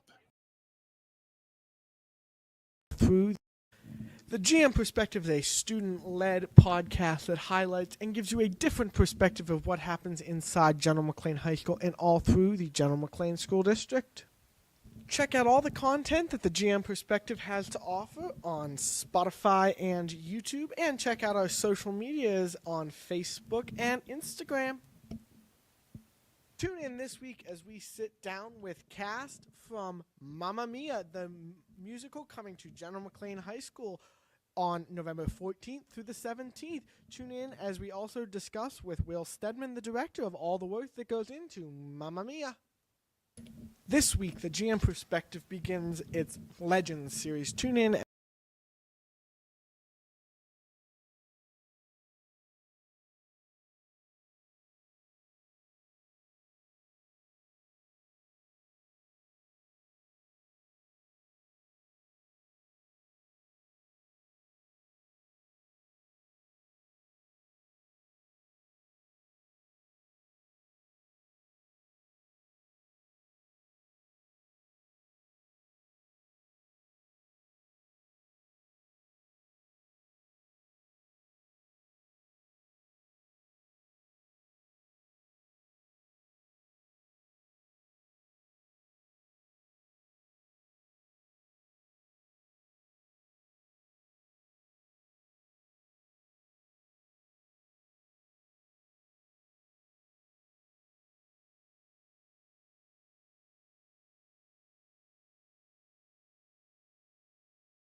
here to do the first in a series of podcasts where we're going to talk about GM history. We're going to bring people on here that are pivotal to where we are today. And Jim, it's just so appropriate that we start with you. You are the guy who was here from the very beginning of this, and we are just honored to have you be on our podcast and to help us record a little bit of General McLane history. I'm glad to be here. Yeah, so let's start it off. Tell us, I think one of our first things we want to know is, like, how did you get involved with General McLane? Sound Productions is a proud sponsor of General McLane football. 25 years of service, Millennium Sound Productions is located at 12110 Edinburgh Road with 10 DJs on staff, photo booths, videography, and production services. Millennium Sound Productions is the largest entertainment company in Northwest PA that provides service for weddings, private parties, fundraisers, and school dances, along with videography services for weddings, school productions, and sporting events. Check out Millennium Sound Productions online at www.msdjs.com. Go Lancers!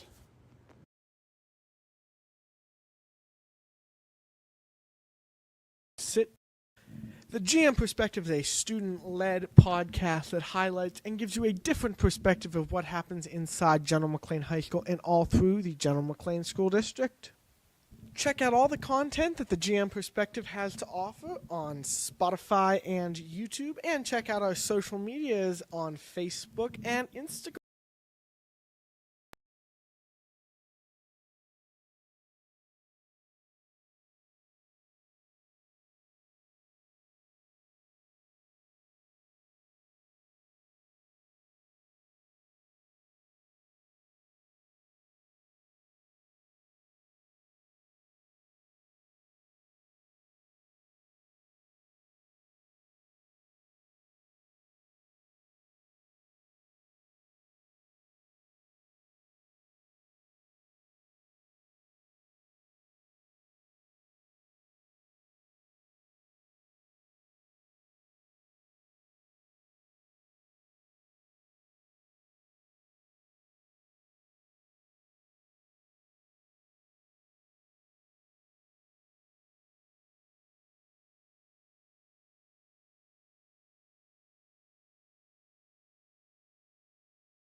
That's not good.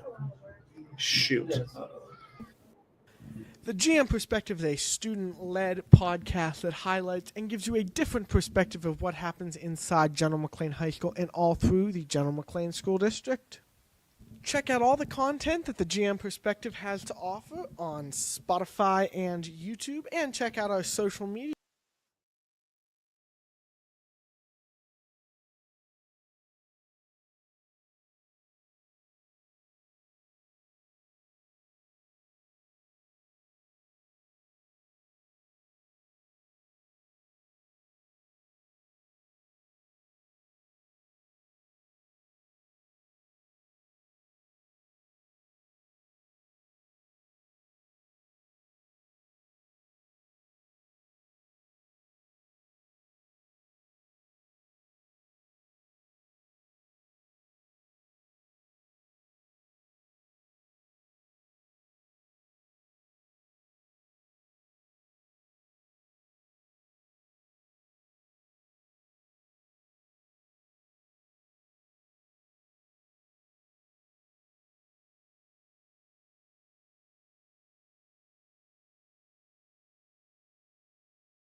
The GM Perspective is a student-led podcast that highlights and gives you a different perspective of what happens inside General McLane High School and all through the General McLane School District. Check out all the content that the GM Perspective has to offer on Spotify and YouTube, and check out our social medias on Facebook and Instagram.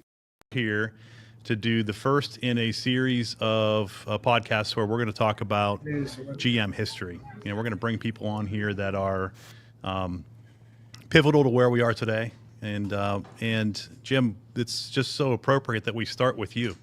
You are the guy who was here from the very beginning of this, and we are just honored to have you be on our podcast and to help us record a little bit of General McLane history. I'm glad to be here. Yeah, so let's start it off. Tell us, I think one of our first things we want to know is, like, how did you get involved with General McLane?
"18 years of waiting, nearly 2 decades in search of a title.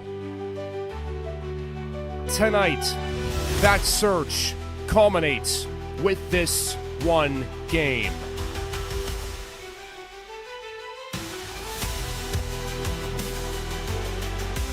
The Lancers have had an incredible ride to the district championship.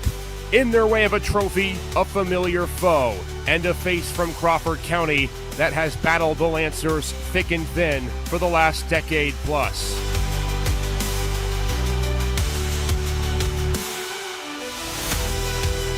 The rematch is here. The stakes could not be higher, and one spot in the state playoffs await. 48 minutes for a District 10 championship starts right now.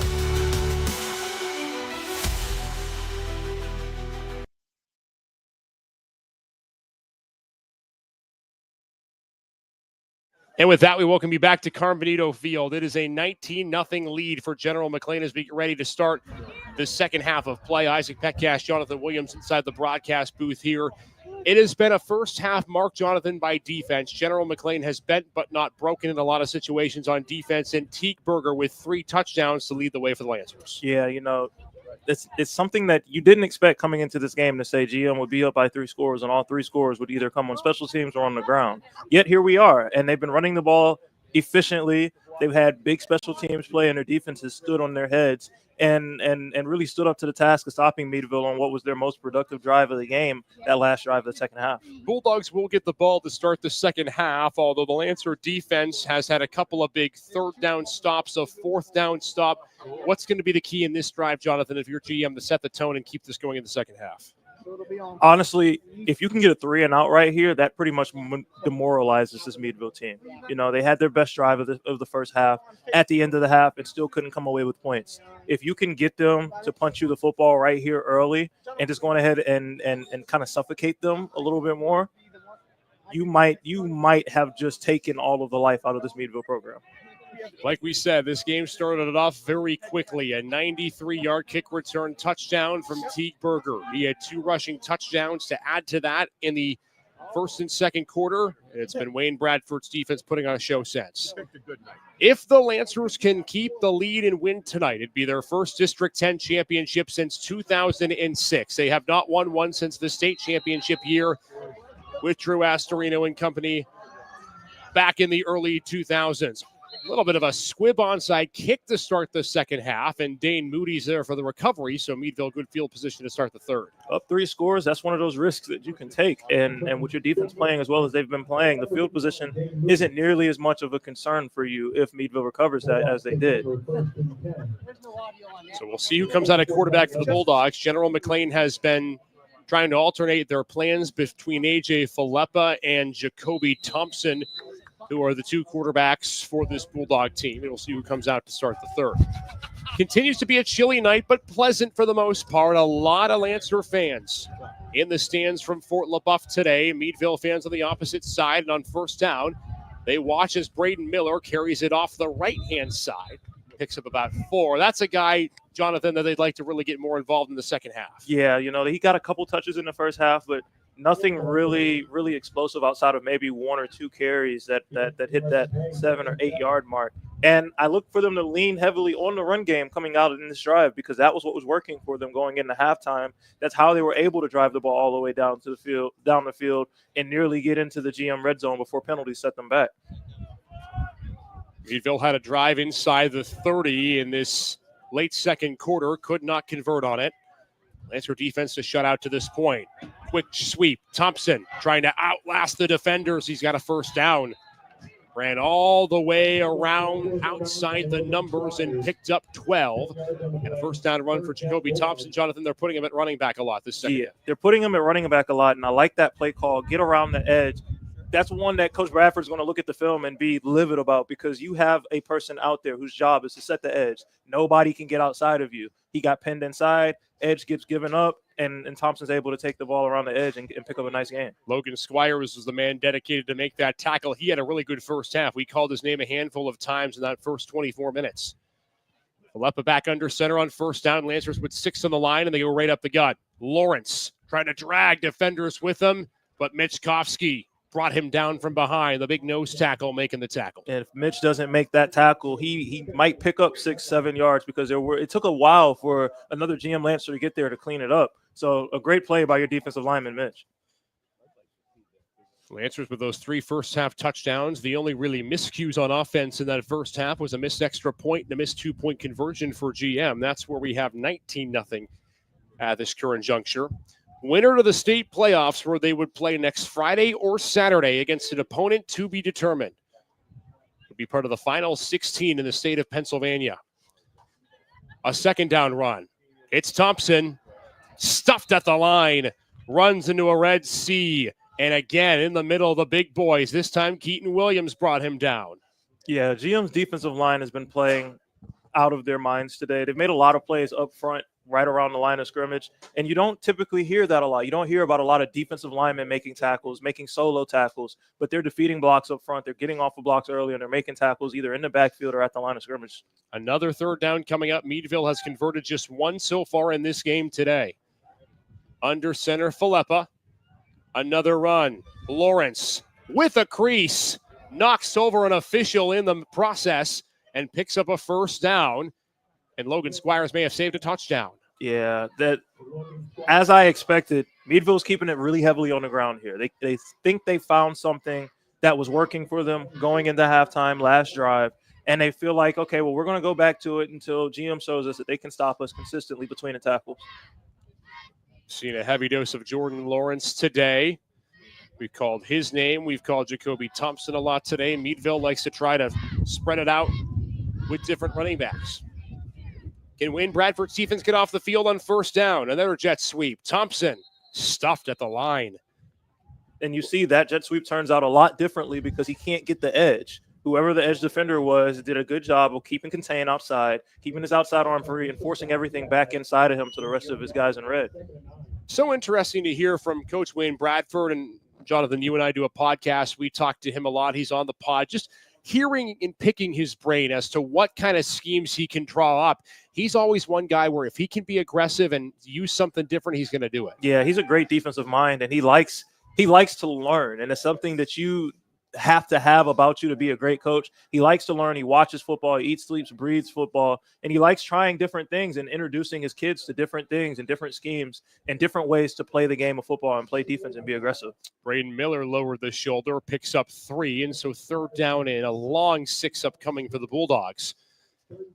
They have not been shy with running the football in this game on third down, and that's what they do. Ray Collins, longtime head coach for the Bulldogs, up against Marshall McCormick, trying to win a district championship in just his third year with the Lancers. It kind of feels like you're in 4-down territory here.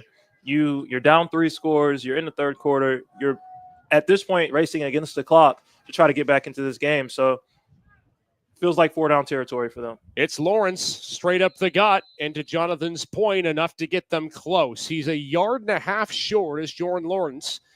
And now the Bulldogs, who are 1 for 2 on fourth downs tonight, will have to try again. GM's defense trying to make the stop. This is a critical juncture in this game because this could be the difference between you clawing and scratching your way back into the game or giving GM completely all of the momentum to go ahead and run away with this one. You hear the crowd just below us rising to their feet or maybe stomping the stands with their feet. Another great crowd as always from GM that has traveled for this game. It's fourth down and 1.5, the 19 needed for a first down. Miller strung out, didn't get there.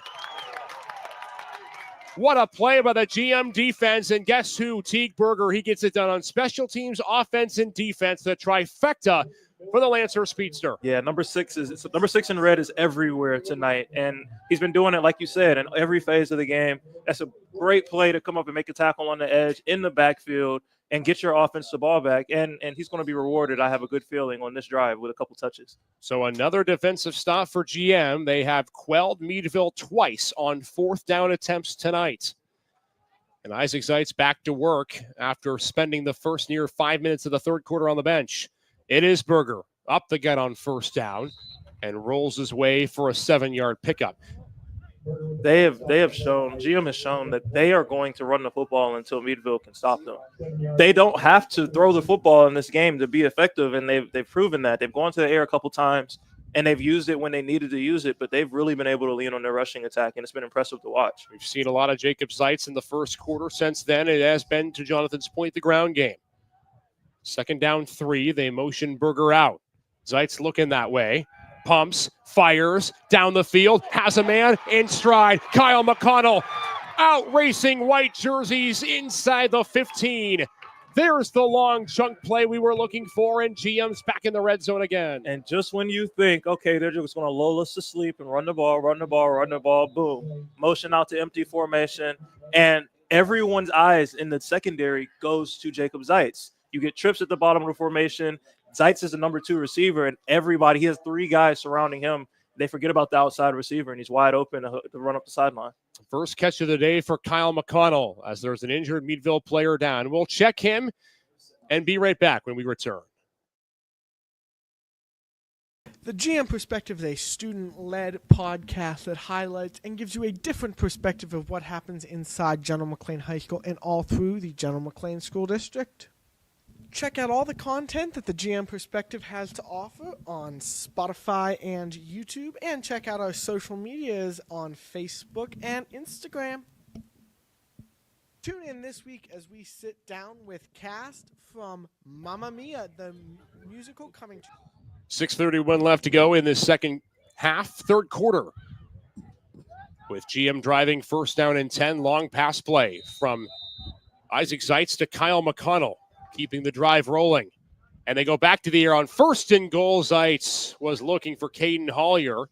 Looked like it might have been deflected off his arm, second down. Yeah, a little RPO, kind of like a pop pass type dump off to your tight end. Just a little hot from Isaac Zeitz, just a little bit too much on it and overshot him a little bit. Lancer's back in the red zone. It has been the Teague Burger show today. He has all 3 Lancer touchdowns, who have put the ball in the end zone on offense just twice today. On second down, it is Berger and dives his way for about 3. Third down upcoming for GM. And now the question is this 4-down territory for the Lancers? You know, you've struggled a little bit, not even just in this game, but over the course of the season, making extra points. You do have a capable kicker who can kick some field goals for you, but it just kind of feels like you want to go for the dagger right here. Get in the end zone and really put this game out of reach. Might want to keep an eye out for a guy like Jaron Corwin on this play. The big tight end, you see him lined up in the slot. Jacob Zeitz opposite him on the left-hand side. Third down and 8 for GM. With an empty set, Zeitz stepping up, takes off and takes a big hit. Ryan Fabian chased him down. Crowd wants a flag, none provided. And Meadville gets a third down stop. It's 4th and 7 for GM. I feel like that call was made with 4th down in mind. I feel like Coach McCormick already knew he was going for it on 4th. Try to call a QB draw just to pick up some yards and make it a little bit easier on yourselves. But to Meadville's credit, a great play by their middle linebacker. Lancers with a 5-wide formation again on 4th down. They can get a first down without scoring a touchdown. Looking to add to their 3-score lead. Zeitz looking for his brother in the corner. Jacob too far. He had Jacob Zeitz open and just overthrew him. And the Lancers turn it over on downs. Yeah, and Isaac Zeitz knows that you saw his reaction after that throw. He knows he wants that one back because Jacob Zeitz ran a little out and up pattern, a nice double move from him, and he was wide open in the back corner of the end zone. Just a touch more off of that pass, and we're looking at 6 more points on the board. 5:08 to go in this third quarter, so both teams have come up empty on 4th downs in opposite territory to start this second half. Still a 19-0 GM lead. Again, want to thank the General McLane Foundation for supporting our broadcast tonight and making all of this possible on this District 10 championship weekend. Isaac Petcash, Jonathan Williams inside the broadcast booth on this Lancer Link production. 4A District 10 championship, winner to the state playoffs. GM with a 19-0 lead and back on defense as Meadville goes back to the ground for a 4-yard pickup. But now you're kind of getting to that time. 5 minutes remaining, under 5 minutes remaining in the third quarter. Meadville's been really heavily on the ground, and they've moved the ball quite well on the ground, but they haven't been able to put up points. So you wonder, when do you spread the field back out and go back to the air and try to pick up more chunk yards and more chunk plays through the air, knowing that you're fighting against the clock? Did mention Meadville moving the ball on that last drive. The clock, though, becomes a factor. 4:33 of game time in the third quarter. And just over 16 minutes left for GM to try to hold off Meadville and win the title. A.J. Filippa back under center. Big baseball player in Crawford County. Just a junior. He goes to the ground on second down again. Lancer's ready for that. It just seems like, Jonathan, that Wayne Bradford knows you're going to run the ball. We gave you the first drive. This drive, we're going to stack the box and make it more difficult. Yeah, it's almost like they're daring Meadville to try them through the air, and Meadville hasn't taken the bait to this point, but it's getting down to that time in the game, down 3 scores, knowing you need to get in the end zone 3 different times, where that bait is going to have to be taken. You're going to have to spread the field out. You're going to have to go to the air, and you're playing in the GM's hands when you do that, and that's why they're keeping it on the ground. But with time a factor the way it is, you almost don't have a choice here after this drive, especially. Wind at Meadville's back if they go to the air on 3rd down. They do not. A sweep to Thompson, trying to gain the edge, and does. Jacoby Thompson, a 1st down run to the far sideline. And again, Meadville beats the edge defender that was trying to make the contain play. Yeah, it's one of those assignment type plays, and it's tough because you're engaging a block out there, and also you have somebody running full speed trying to get outside of you. So you have to have your left arm on the block, your right arm free. It's a tough thing to do, but that's your job. That's your assignment. And when it doesn't happen and when that job doesn't get done, you see big gains like this off the edge. Tough to play defense, man. Don't know how you did it for so long through your high school and collegiate career and soon your pro career back in South Carolina. A little cooler here tonight on this Friday night. Way cooler. First really cooler night, you could say, in the month of November as we get a whistle and a timeout spent by Meadville. With GM up 19-0 here in this 3rd quarter of play, 3:30 left to go. You know, Jonathan, as we look forward through the rest of this game, you talked about Meadville. At some point, you expect if you're GM, they're going to go a little bit more up-tempo. Lancer's secondary really hasn't had to be tested so far in this game. So even though Jacob Zeitz maybe hasn't scored a touchdown offensively, his defensive play back there at the safety position is going to be huge. Yeah, between him and Logan Squires, there have been 2, maybe 3 shots taken downfield all game, and they've been all over all 3 of them. So it's not something that they've been stressed very heavily by to this point in the game, but you gotta figure those guys are going to be tested getting late into this game, especially this late into this Meadville drive. And if Meadville touches the ball again, those guys are going to be tested vertically, and it's going to be on them to make a couple plays and go ahead and put this game away. Lancers feeling on the cusp of a District 10 championship. As we've mentioned, 2006, the last one that resulted in that state title. Here comes a running play on 1st down. Thompson gets the call, and GM strung him out there. Mason Sayers threw him down to the turf. No gain. Yeah, GM's defense rallying right there. It just feels like they're content to allow Meadville to run the football. You might pop a decent run every couple of plays, but they know you are not going to get back into this game strictly on the ground. So they're just it's kind of like a bend, don't break mentality on defense. We're going to make our plays. You're going to make yours, but as long as we keep you out of the end zone, we're fine. Lancer defense this season has had a lot of great moments. Last 2 games, not necessarily so. Looking to get it back tonight, and they've done so far. Filippa to the air, being chased. There's going to be a holding call in the backfield as Filippa fires incomplete. But if not for a obvious hold, GM likely would have had a sack. Yeah, you expected Meadville to go to the air. I question going to the air out of your triple option set and running a play action play. It's one of those plays that takes a really long time to develop. You're rolling out, and you have to wait for routes to develop. And it's really tough on your offensive linemen and then those running backs that you have in blocking for you to hold those blocks up long enough for you to have something set up. Lancers will take the holding penalty. And so 1st and 10 or 2nd and 10 becomes 2nd and 20. It just goes to show if you're Marshall McCormick, more so time, I think, here is the factor. You believe you can hold Meadville on 3rd and 10, but more so it's making sure that you force the Bulldogs with 2:40 to go in the 3rd to drive the whole field. Yeah, having to go to length of the field in a game like this, as you see them come out and go spread like we've been talking about, it's tough, and you're going to have to do what they're doing right now to have a shot. Thompson going to air it out down the field into coverage and too far. Trying to hit Amari Grenaway, whose name we sparingly have called tonight, and threw it about 10 yards over his head. 3rd down. Yeah, and there goes number 7 in coverage again, Logan Squires. And he's been the guy that they've been going at when they have going through the air and when they have tried him over the top. But he's been on his game tonight, especially in pass coverage. Big credit to GM secondary. We've talked a lot about the defensive line trying to get pressure, but we have not called Amari Grenaway's name much tonight. We figured that would be a key player for Meadville if the Bulldogs were going to win tonight. He's just been targeted twice. Yeah, he was kind of the guy that we were looking at to have a really big impact on this game. But to GM's credit, they've kept him in check. They haven't been able to go to him much because he hasn't been open on the plays where they have passed the football, and they've been bottling him up in the run game decently well. So that's all to GM's credit. They must have keyed in on him this week as well. So here comes 4th down and 15 after a 5-yard run from Jacoby Thompson. And now if you're Ray Collins, 2:12 to go in the third quarter.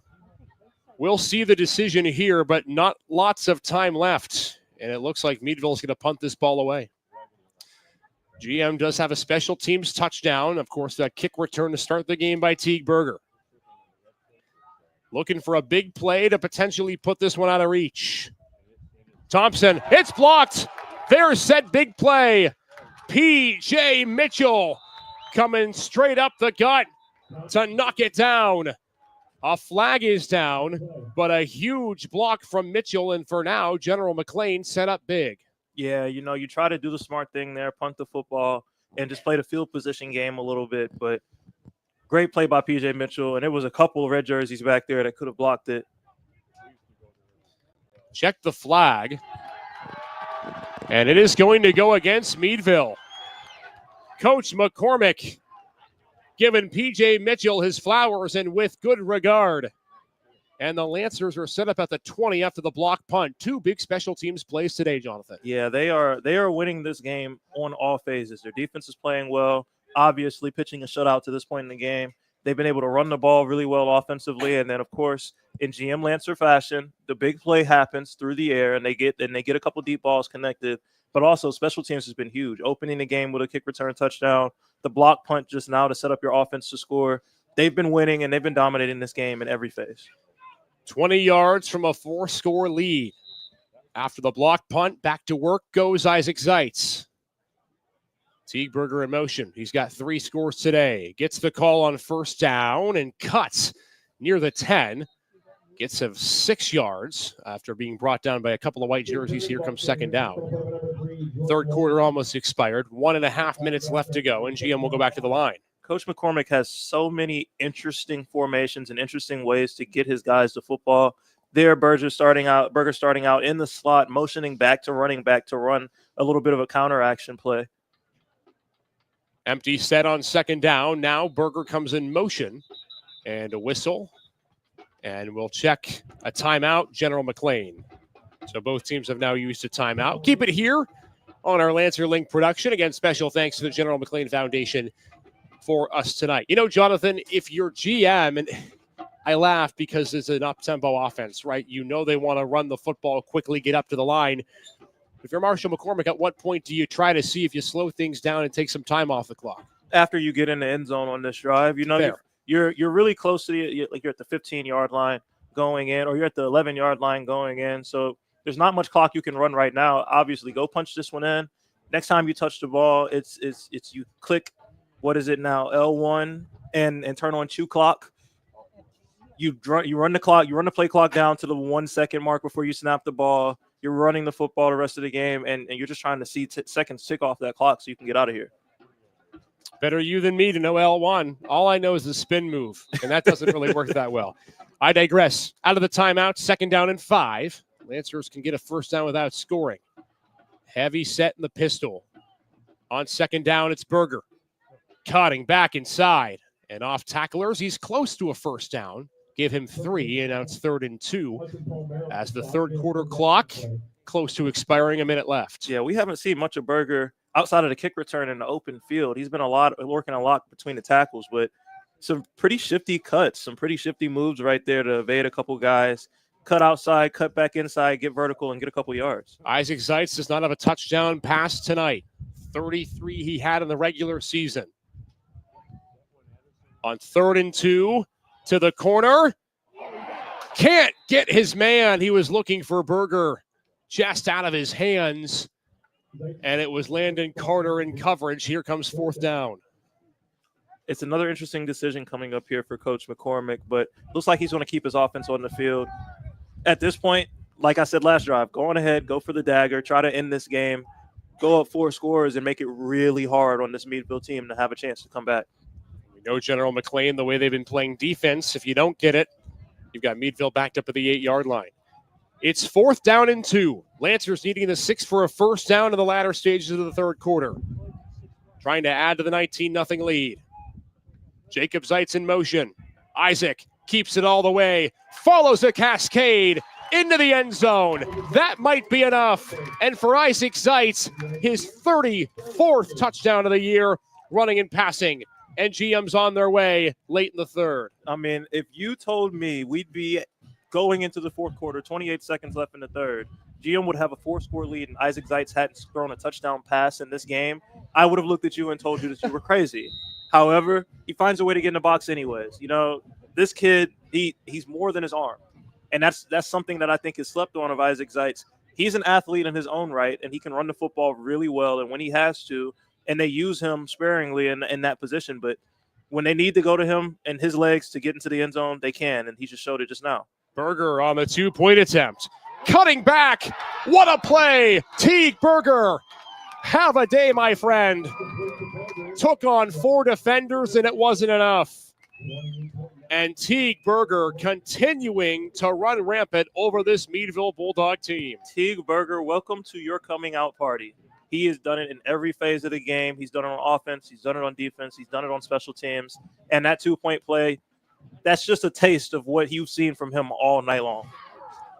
So Teague Berger capitalizes on a 2-point play and ends a huge drive for GM. It's 27-0.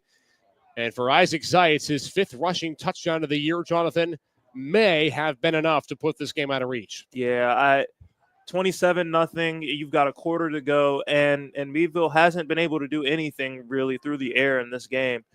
All of their offenses come on the ground. I just don't see them having enough time to establish a rushing attack to get down the field and try to come back in this game. They're going to have to go to the air, and that's kind of playing in the GM's hands. We know Coach Marshall McCormick doesn't like to think ahead, and certainly he's not thinking that way now. But we just talked about it a moment ago, Jonathan. We know the passing game from GM is there. We've seen it, right? But I think the big question coming into this game, if you factor in the last 3 games they've played, can the running game be complementary to Isaac Zeitz's ability to throw? And we have seen that question answered in spades today. Kick return to the 25, 23.7 to go. You got to feel good if you're Coach McCormick if they end up holding on to this game and winning, because you can trust Teague Berger in that running game in the state playoffs. Yeah, it just gives you an added dimension for whoever you match up against in the state playoffs. It gives them something else they have to worry about. You've been a decent running football team all year, 17 touchdowns, I think it was, on the ground coming into this game. So it hasn't been like you haven't been able to run the football. But when you come up with a performance and the opposing coaches get to watch the film and they see you light it up for 3 touchdowns on the ground and put this team away, you're pitching a shutout right now defensively. It gives opposing coaches a lot more things to worry about than just double covering Jacob Zeitz and making sure Isaac doesn't beat you with his arm. Maybe the final play of the third quarter for Meadville back on offense. Jacoby Thompson looking to air it out. Giving chase is P.J. Mitchell. He tracks him down. P.J. Mitchell, Keaton Williams combining for the sack. And the Lancer defense continues to bend and not break. That's a coverage sack if I've ever seen one. Rolling out to his left, right-handed quarterback. That's already a tough throw to make to any throw that he has an option there. But everybody's blanketed in coverage. There's nowhere to go with the football, and he has no choice but to either throw the ball away and take the sack. And Williams was able to get there and make the play before he had an opportunity to throw it away. We head to the fourth. Lancers 12 minutes away from a district championship, up 27-0 on Meadville. The GM Perspective is a student-led podcast that highlights and gives you a different perspective of what happens inside General McLane High School and all through the General McLane School District. Check out all the content that the GM Perspective has to offer on Spotify and YouTube, and check out our social medias on Facebook and Instagram. Tune in this week as we sit down with cast from Mamma Mia, the musical coming to General McLane High School on Millennium Sound Productions is a proud sponsor of General McLane football. 25 years of service, Millennium Sound Production is located at 12110 Edinburgh Road with 10 DJs on staff, photo booths, videography, and production services. Millennium Sound Productions is the largest entertainment company in Northwest PA that provides service for weddings, private parties, fundraisers, and To the fourth we go, 27-0. General McLane on the cusp of a District 10 championship, leading Meadville 27-0 for the 4A title. But still some game left to be played. And it's Jordan Lawrence on a sweep. Gets back to the original line of scrimmage. Here comes third down. This is still like I'm very interested and intrigued is the right word. I'm very intrigued by the offensive game plan here. There's no way I would be keeping the ball on the ground to this point in the game. You're now into the fourth quarter, down 4 scores. If you want to have a chance to get back into this game, you have to throw the football. It's third down 9. We'll see what Wayne Bradford brings on defense. Thompson to throw. A 3-man rush. Gonna air it out down the field and in and out of the hands of his intended receiver. He was looking for Grunaway, who had a shot to catch it and couldn't come up with a rock. Honestly, he could have been looking for Grunaway. He could have been looking for Phillips. There were a couple guys in the area, and I can't confidently say I know which one he was looking for. The pass seemed to kind of slip coming out of his hand a little bit, and it wasn't as accurate of a throw. But Grunaway did a good job of coming back to the football on an underthrown ball and putting himself in position to make the catch. Just couldn't hold on. It's fourth down and 9 for Meadville, and at this point, 4-down territory seems like a must. But the Bulldogs will punt, and GM set to get the ball back up 27-0. Blocked a punt on the last punt from Meadville, not here. And fair catch is called for and made at the 45 with a whistle and a marker down on the Meadville sideline. I want to thank you again for being a part of our broadcast tonight, whether you're watching on the General McLane Facebook page, whether you're watching on our YouTube page, as well as Facebook and X. Thanks again for being with us on this Friday night. Beautiful night for football. Isaac Petcash, Jonathan Williams, the 4A championship game, General McLane in Meadville. Lancers trying to win their first D-10 title since 2006 and look on their way. For a team that came into the year, Jonathan, I remember talking to Coach McCormick before the season started and, never wants to say anything for granted, but had a feeling that this was the team that had a real shot to go far because of the talent that they had. They're not a huge team. Don't get me wrong. Jared Corwin's really the biggest guy on the squad. But, man, can they make assignments count when necessary, and can they run to the football quickly? The one thing I've been able to peg about this team since I first watched them play is they just play really hard. They're one of those teams that they might not scare you physically, but they play hard-nosed football. All of those kids do their assignment, and they do their assignment 110% in full speed.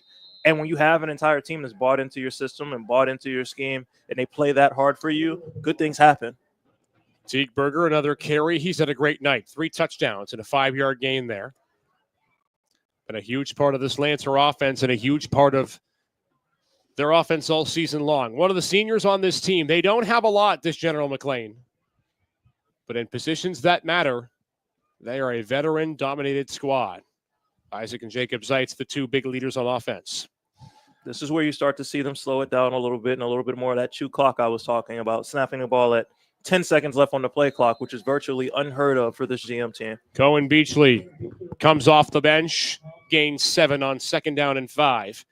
And now it's, as you mentioned, Jonathan, that methodical approach you want to take if you're Coach McCormick and the Lancers. Yeah, run time down off the clock, bleed this clock, and not give Meadville any real opportunity to have enough possessions to even come back in this game. You see Isaac standing in the huddle or standing behind the line of scrimmage with his hands in his hand warmer. They're very content to let this play clock run all the way down and then snap the ball and just run the ball. 10-10 left to go here in regulation. A night that started with a 93-yard kick return and has since been all red and white. Beachley, again off tackle, finding a lane to the 33 with a flag.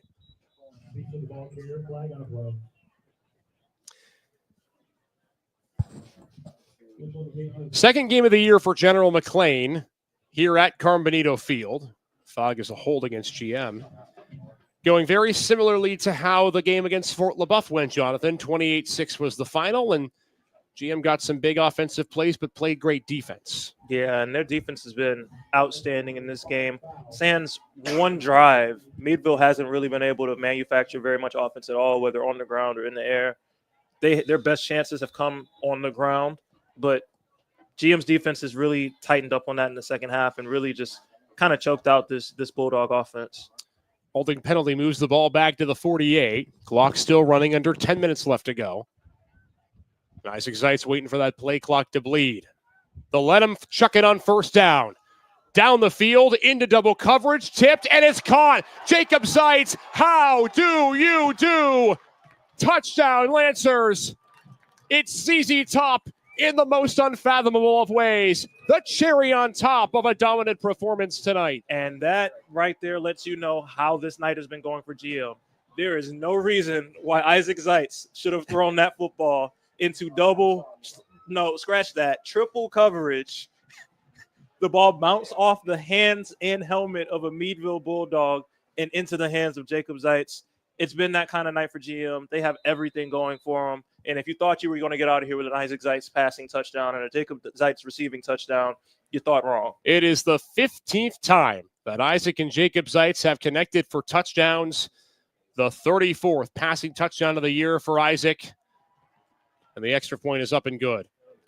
34-0 is the score. The first passing touchdown of the night on an unfathomable play that finds the end zone. But that's been GM's luck. As they've played well tonight, they get a good bounce. Yeah, man. It's one of those things where you look down the field and you say, Jacob's down there somewhere. And you just throw it up, triple coverage, like we've said and like I've been saying all game, double coverage, single coverage, triple coverage. It doesn't seem to matter when number 2 is on the field. If you just give him a chance to go make a play, 9 times out of 10, he's going to come down and make one. And all but may put the game out of reach at this point with 9:33 left to go. You see the scoreboard.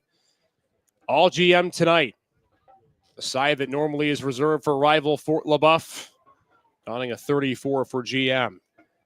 They scored 35 against Meadville in the first matchup back on October 10th. That was a Thursday night game at GM. And Jonathan, you and I were there on the sideline covering the game. We said at that point that GM played well, but not to their full potential. We wanted to see what else they had in the tank. They've showed it tonight. Yeah, they have left no doubt in this outcome and in this performance. Their defense has played well and stood on their heads. Offensively, they've ran the football, probably one of their better rushing performances single game of the entire season. And then they cap it off with what is a crazy touchdown pass from Isaac to Jacob Zeitz, just once again showing off that connection for the rest of District 10 to watch and marvel about.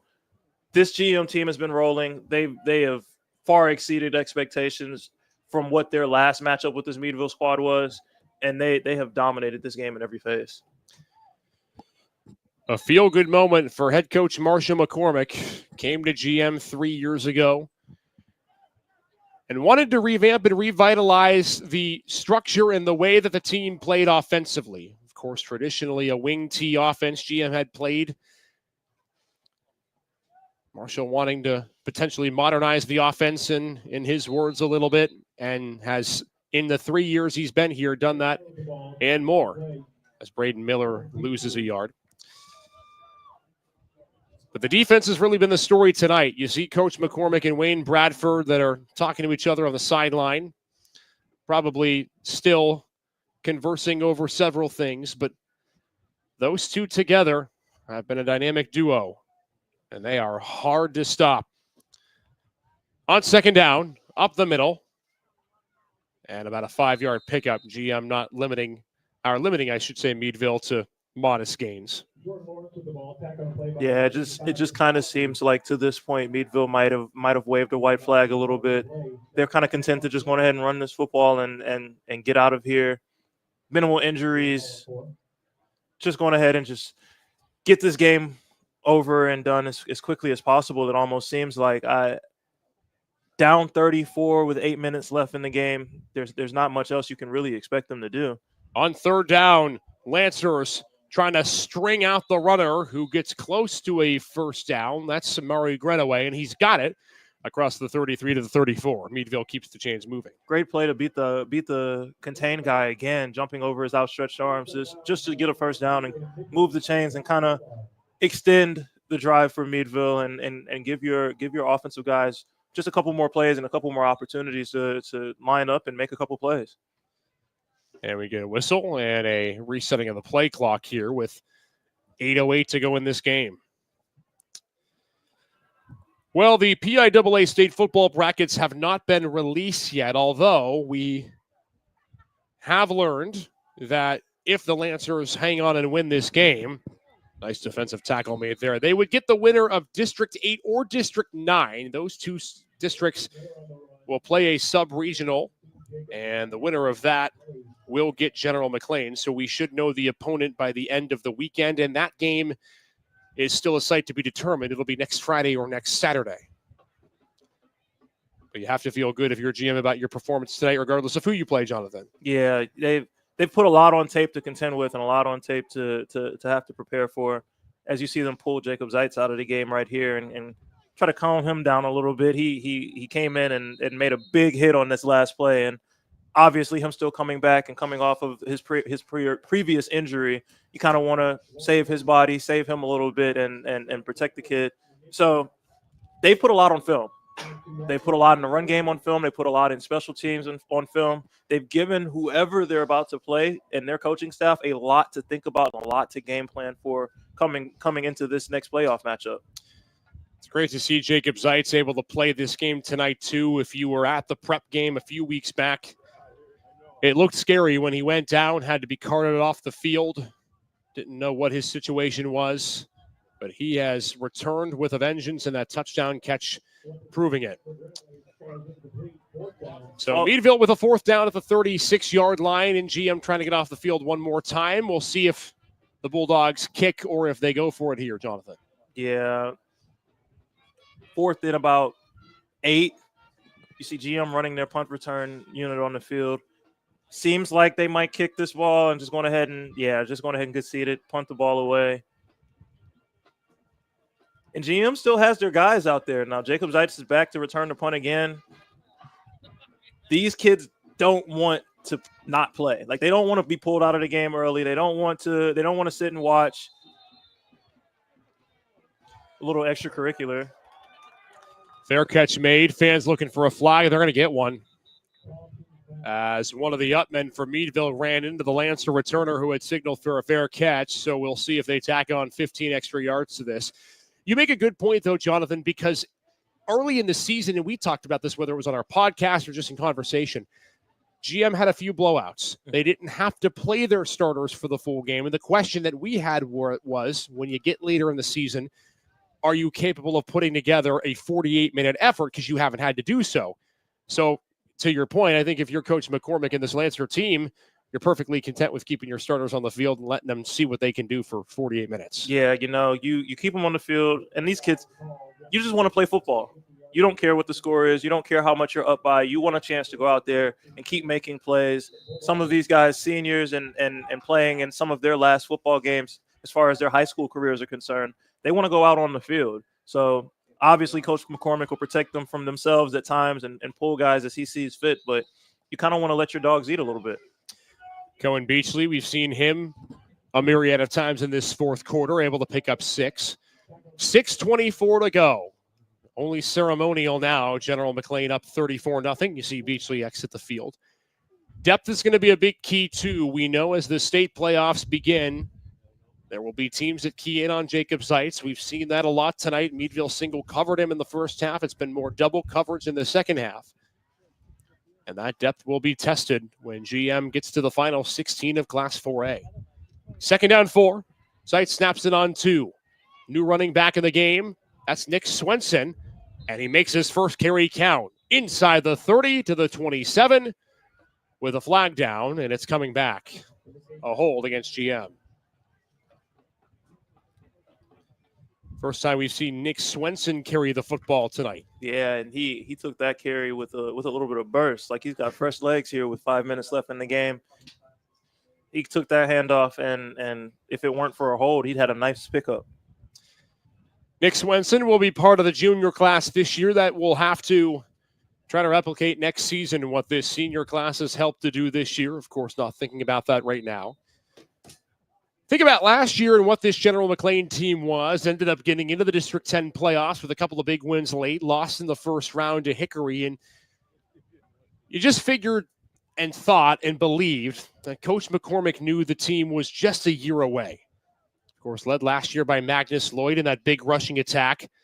But the personnel this year has allowed Coach McCormick to open up the playbook as Swenson picks up 6. Yeah, he's got a lot of playmakers all over the field. And we spent a lot of time talking about Jacob Zeitz and Isaac Zeitz.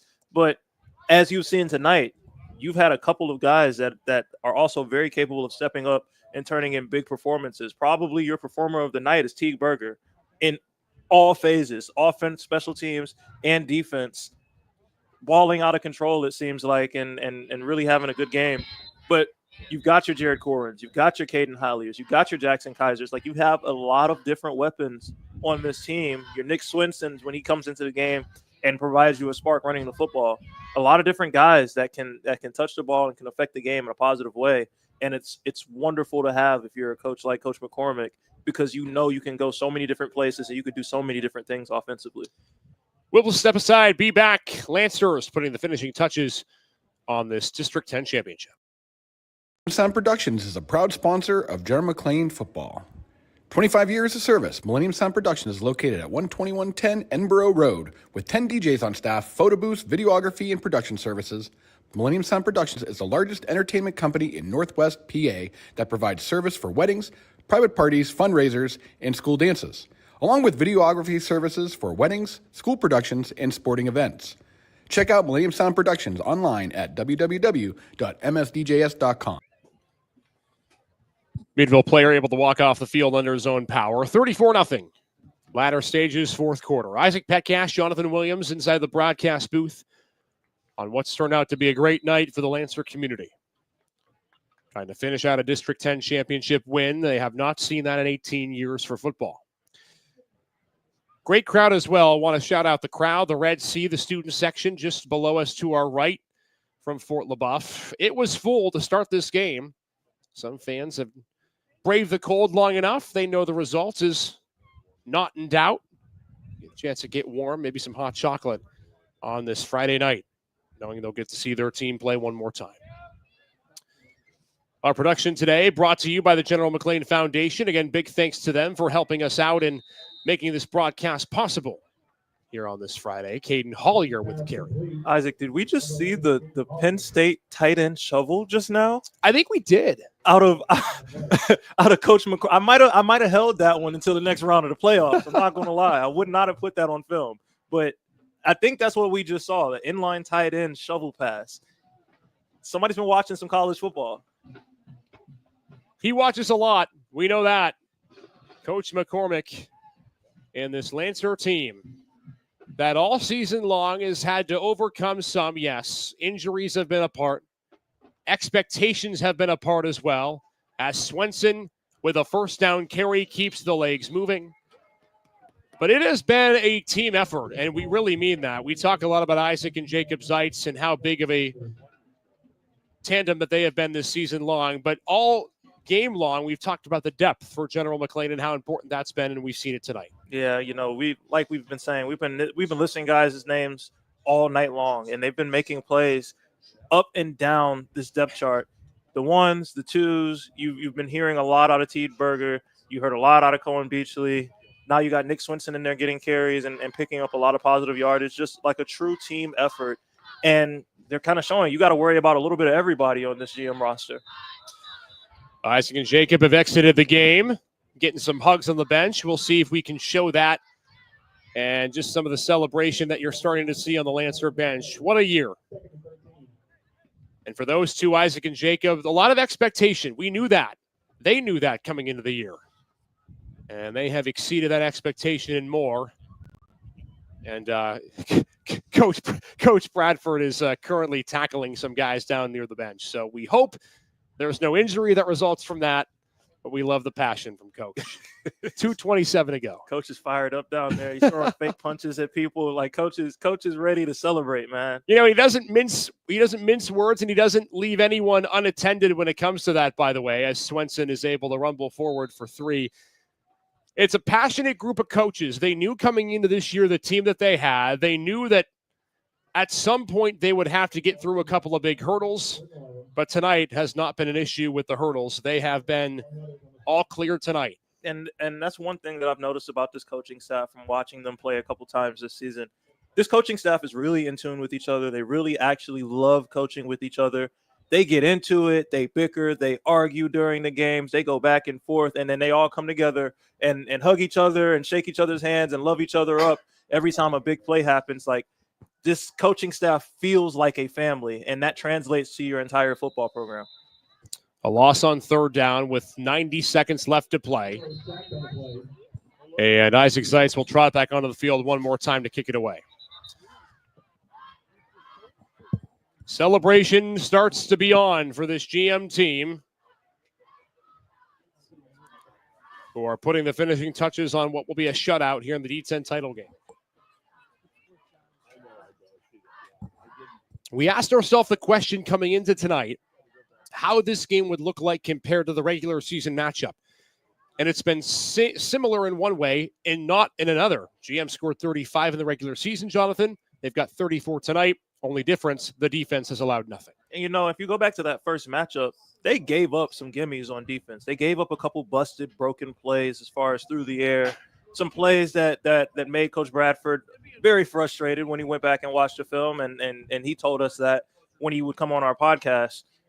They haven't given up anything big this game. They haven't let anybody get behind them. They haven't given up explosive plays. And that's the reason why they've been pitching a shutout this far. Isaac Zeitz to punt on 4th down. Little pooch kick. Might have to get some practice in on that. That's about the only thing he needs practice for this week is the punting game, but not a big deal with 80 seconds to go. As we said, Lancers next week will get the winner of District 8 and District 9 in that sub-regional. We will figure out who that opponent is by the time the weekend ends, and we will know the time and the location for that game. Stay tuned. Looking to do a little bit more with Lancer Link as we move through the playoffs, but one way or another, we are appreciative and grateful for this General McLane Foundation and for the school district that has made this broadcast possible, from everybody that's made this happen. Superintendent Dr. Matt Lang, Principal Dan Menno, our technical director today, Ty Stuyvesant. Big hand to Casey Ramey, senior at GM, who has been the tech wizard and aficionado for all things for the GM Perspective podcast, which make sure you check that out. His technical abilities have been great tonight. We had a couple of technical issues before the broadcast. You wouldn't know it based on what he was able to do. And if you don't know his name, you will soon. He'll be more than big in this industry in the next few years. Also, our thanks to Mark Iser at Millennium Sound for assisting us with the camera production and making sure that everything ran smoothly from the video side of things. We're just the lucky ones, Jonathan and I, who get to come in here into a warm-ish press box tonight and call this game. Jordan Lawrence up the middle on 1st down and 10, gets to the 40 with 70 seconds left to go in this game.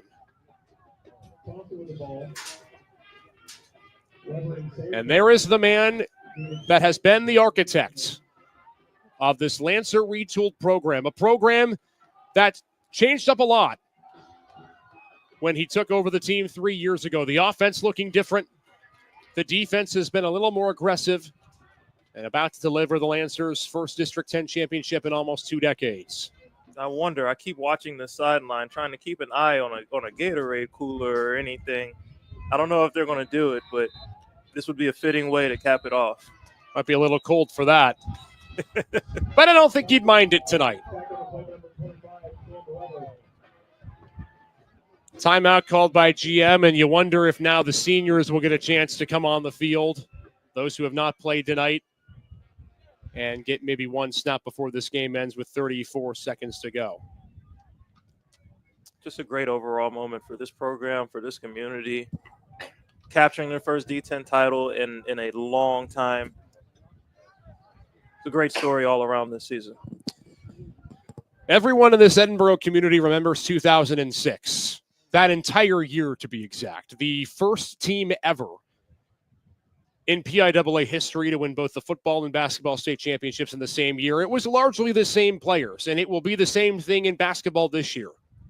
Back then, it was Drew Astorino, Bob Stauffer, the likes, so many players who helped with the football team win the state championship. And you still remember the moment, if you're an Edinboro native, of Drew Astorino scoring that go-ahead touchdown with just a few minutes left to go, and hitting that game-winning shot against Greencastle Atrium in the final from Penn State University just a few months later.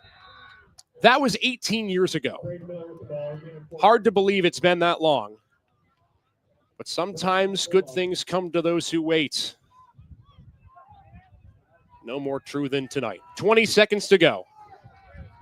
Meadville will try to take one final snap before this one comes to an end. Up the middle, a 6-yard gain, and it puts the final touches on this one. It hasn't happened in 18 years, but good things come to those who wait. The General McLane Lancers are your 2024 District 10 4A champions. And the celebration tonight in Edinboro is on.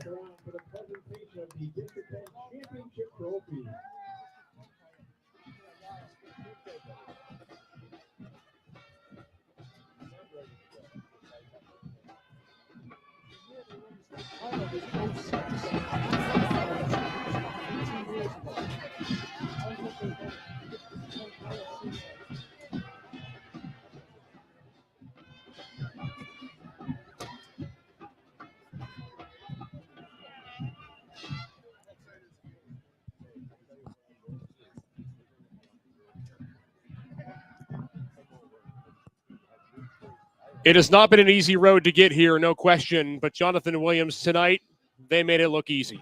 Yeah, they did it in every phase of the game. Kick, return, touchdowns, block, punt, running the football, short passing game to move the chains, a deep bomb to go on ahead and cap it off, and their defense stood on their heads for the entire game, pitching a shutout in a D-10 championship.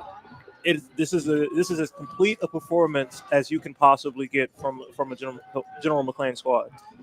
34-0 your final score. They pitch a shutout, and in 2 games at Carmen Benito Field, they have allowed a total of 6 points. And a feel-good win for GM in so many ways.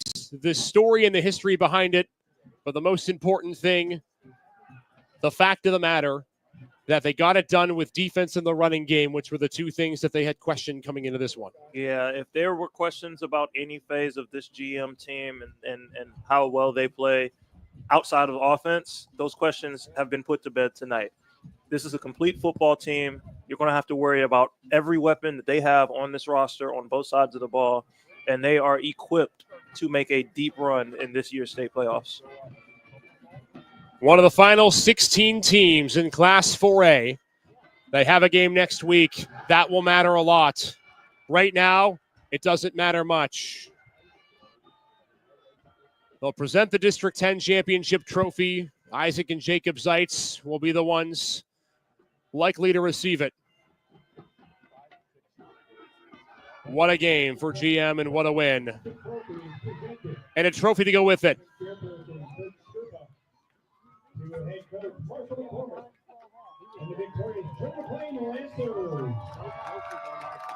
Added to the case. 18 years in the making. Champions again.